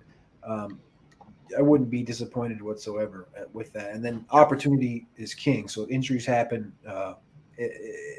We know what the NFL is. So Yeah. I like that pick a lot. Yeah. I mean, like I said, I think he fits perfectly with our build right now. We didn't have a need. We probably didn't have a need to even go with a. We probably didn't even have a need to go with a third tight end, but we did, and we did it because we believe in the upside of the guy we selected. We're going to be on the clock here for a second. Both of the wide receivers you suggested are still available to us. If they're both there, which one are we going with? Quez is going to get the opportunities. On Quez. Yeah, I love Strawn, but he's also like Pittman's going to be forced out there. Pascal's going to be forced out there. Ty and Paris are obviously going to be playing their roles, but Strawn's role is going to be more in the big X role, the red zone role. And if he does get run, it's going to be literally from the 10-yard line and in. And so you could see him ending the season with 15 targets and 4 touchdowns. But that's not going to help us a lot. It's going to help you more. Quez Watkins is going to help you a lot more. If something like we already seen Devonta Smith go down, we see Quez Watkins take that next leap, which he has done in training camp. If Quez cements himself, which I think he has as a top 3 receiver on the squad, you're going to see him out there way more, and he exhibits that literal 4 for 150 and a touchdown type of performance from odd weeks, and that's literally what Deshaun Jackson did when he was younger, and I can see that with Quez. Who to me has the dog mentality. So that would be my pick would be Quez. And someone else just went Greg Ward. So that would be fun to see too. If final draft pick here, Danny Muller goes Greg Ward. If we happen to get Quez Watkins here and Quez outperforms Greg Ward, that would even be a little fun one to see as well. Totally like Greg Ward, dude. I can't believe this is still a thing. I'm going to be honest with you. Yeah, Greg Ward is like Greg Ward's one of those players where it's like fun for a little while. He's kind of like a really good, like mean fantasy football player. He's getting you points. You're enjoying it. It's like cute to watch what he's doing out there, and you're enjoying it just because someone has to do it, and look who's getting the chance. But after a while, you're just like, can you just go away? Like you're not. In terms of fantasy, else, yeah. In terms of fantasy, you're clogging up a roster spot for someone who's probably actually better than you. You're just kind of the veteran who's done a little bit of something, and they're gonna keep giving it to you, until someone else comes along. But, dude, I mean, we are looking pretty good here right now. Some of these last round picks are rather interesting to see happen here. We'll break down our team too. Yeah, Andre Roberts just went. David Blau went at 2503. I don't even think. Is David Blau actually He's the freaking third stringer in Detroit. Yeah, I don't know who their backup is, but who's their backup right now? Chase Daniel?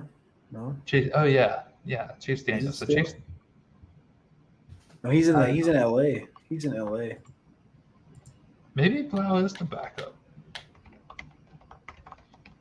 This draft is one round too many when we're looking up the Lions depth chart to figure out who's backing up Jared Goff. It is David Blau. Yeah, it is. It is David Blau. Brother. But yeah, then it looks like Andre Roberts is in Houston, which I also did not realize, which is unfortunate. Roster watch went Colin Johnson. That's a nice pick. Are we good with Quez? I think Quez is the move here. I'm taking your word for it. We got Quez Watkins here. I'm gonna remove Mike Strawn. We'll remove him just in hopes that no one else takes him here, and we don't want to jinx ourselves by someone else. Tag's got Mike or Preston Williams in the last round. I don't think that's a half bad pick either. No. As far as how that goes, so let's. But I don't love injuries, and that's one that's like there's still question marks around him. And these late round guys, I want to throw darts at somebody who's got that upside. And Preston Williams has upside, but like there's a lot going on in Miami right now. There's a lot going on in Miami, and we've we've banged the Preston Williams drum now for 2 years, and it doesn't offer a whole lot in return. So I think sometimes in terms of the industry, I think we get so high on some players, like to the point where we just can't quit them, even though the argument for continuing our love for them really just isn't as strong as we probably want to believe it to be. Like, I mean, Christian, I'm sorry, who am I thinking of? Who's the wide receiver? Kristen Michael. Yep. Yeah, I mean, classic example of a guy who, by all accounts, we thought should work out for a long, long time. Never did, and at the end of the day, we were more left holding the bag on our Christian Michael shares than we were. Oh, dude, I can't say shares. If Matt hears that, he's going to kill us. Michael Strawn Todd Burrows went Michael Strawn. So I would like to thank Todd for tuning into the show tonight. Loyal listener, thanks for checking it out. Really appreciate that. But yeah, I was hoping that we were. I gotta find this Todd Burrows guy and follow him. That deserves a follow. Todd, if you're listening, what the hell is your Twitter? Can't find it. Great pick. I love it. Strawn. He didn't have any obligation to him either. He didn't have a quarterback or anything. Nice pick, my man. Nice pick. He just took him, so he's got him there. But we are rounding out the last two picks here, and then we'll go over our team real quick. Then we will head off because right now we are sitting on a 2-hour and 45-minute, 25-round marathon. Cody, I can't believe you were willing to do this for as long as you were. Thank you for sticking in it with me. I think that we have a pretty good team, and there is a monetary prize in this thing. There is. I think it's $250 for the division winners and $2,000 to the overall champion. So, holy shit!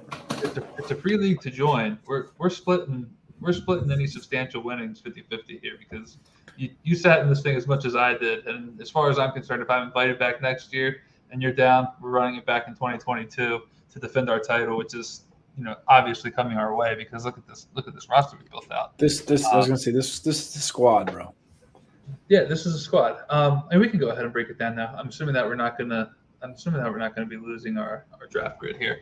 So out of the 107, we went ahead and decided to start Travis Kelsey. Again, this is a tight end premium league. I really like this pick here. It felt like an easy pick at this point in time in the draft. Darren Waller, we know, is missing time with the injury, so not that we would have gone him over Kelsey anyways, but we didn't have to worry about making that decision because Kelsey went right there. Ran it back with the next two picks, going wide receiver, Stephon Diggs and DK Metcalf. I love both of those picks as well.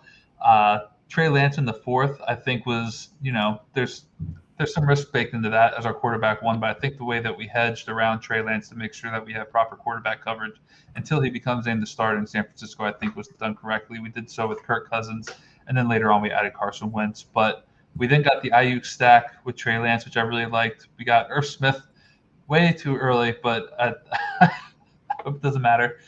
In the 7th round, Tyler Boyd in the 8th, Carson Wentz in the 9th round pick, and then we got Damian Harris through the 10th.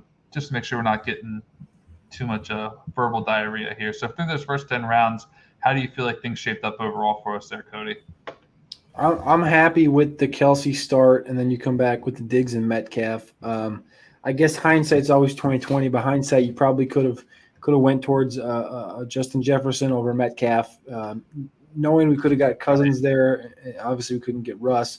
But I like that start. I like the Diggs Metcalf. Metcalf I have personally as my dynasty wide receiver 1. I love the alpha prospect he has there. I know some people don't. Some people have Brown. I think Matt has Brown. But Diggs also right now, like last year, finished as the top guy. Kelsey, top tight end. You have a lot of upside here. And then at quarterback, Lance, Cousins. I love both those guys. Where we got them, like you just said, we hedged around Lance, which you don't love to hedge. But with how this is built, I think it's perfect. The quarterback room, I think, is built perfect for how we attacked it. In a super flex draft like this, like if you had told me like majority of these guys, so 1, 2, 3, 4 guys came out of the first 3 rounds with 2 quarterbacks, and everybody except for 3 teams had none.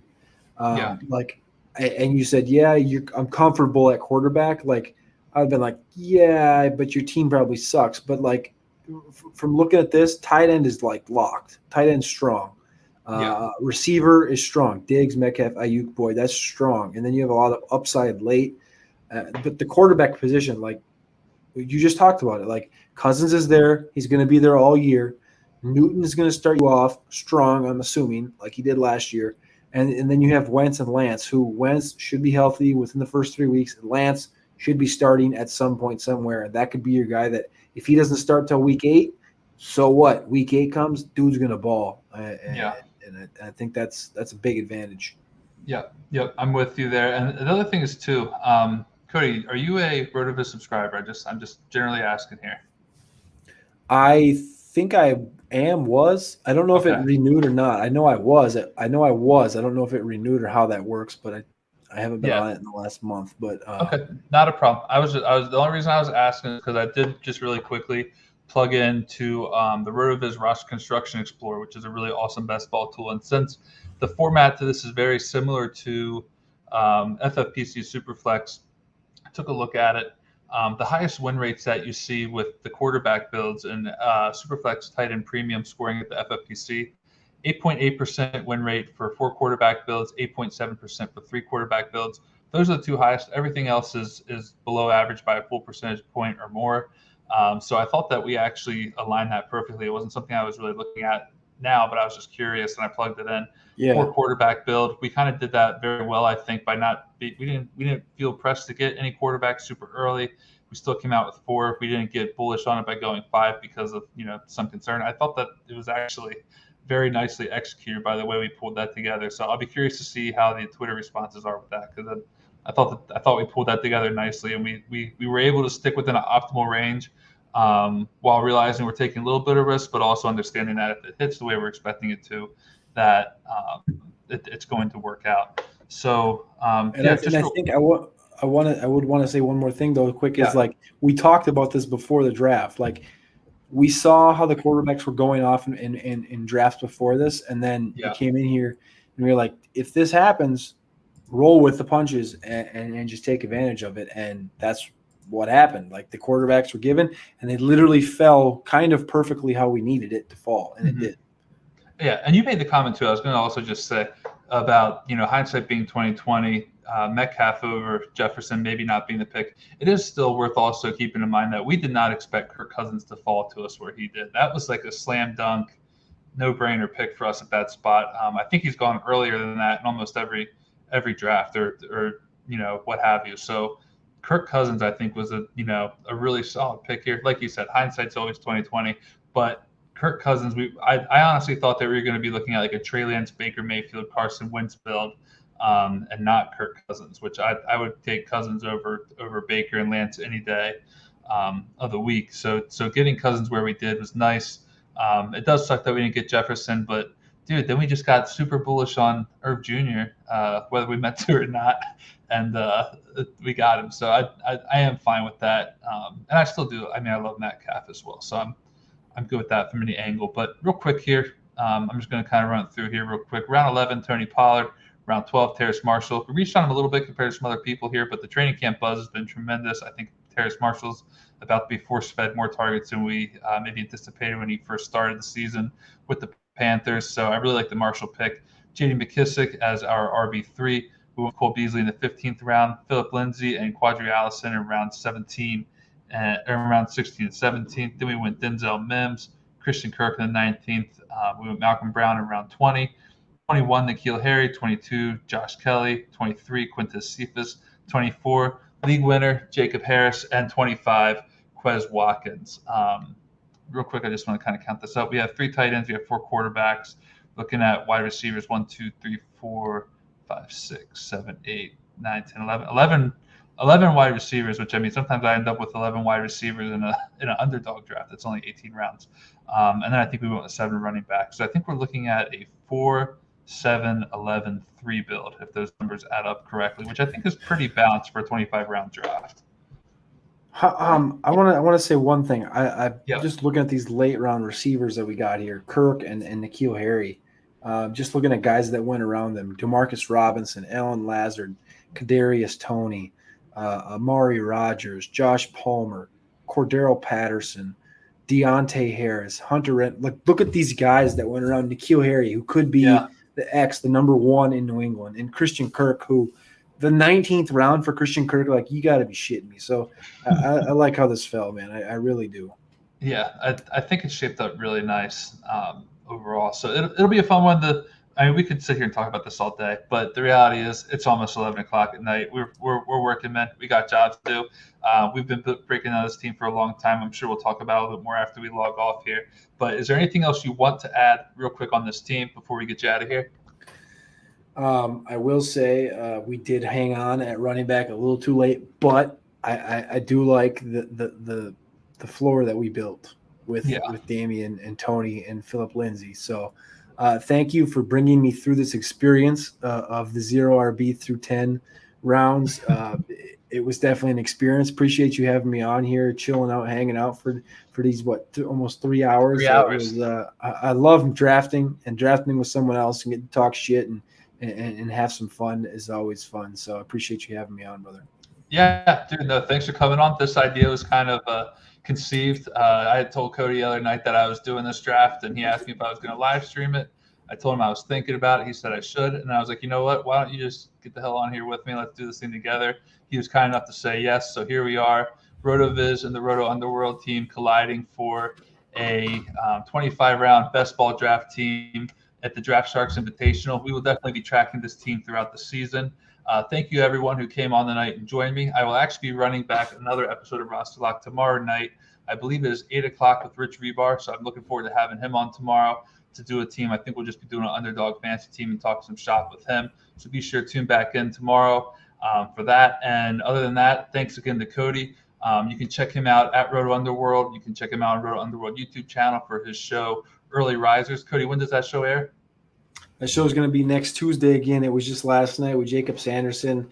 The actual last episode of that one will be next Tuesday, and then it'll be a couple weeks off before Undercovered Ops gets started up for in season, finding the guys that are underneath the starters on your NFL teams that you could plug in late in the season or in DFS weekly. That'll be my in season show, but you can catch that over on the Roto Underworld YouTube channel, and everything else you can find on my Twitter and Patreon at Carpentier NFL. So appreciate you though. Awesome. Yeah, I mean, Roto Underworld, content factory that it has turned into has just been tremendous, and Cody's a big part of that. So definitely check it all out. For now, thank you everyone who stopped by, tuned in, checked it out. If you chatted up with us, appreciate it. Got a few comments in there, but we will see you all tomorrow night. For now, we're going to sign off. Check you tomorrow.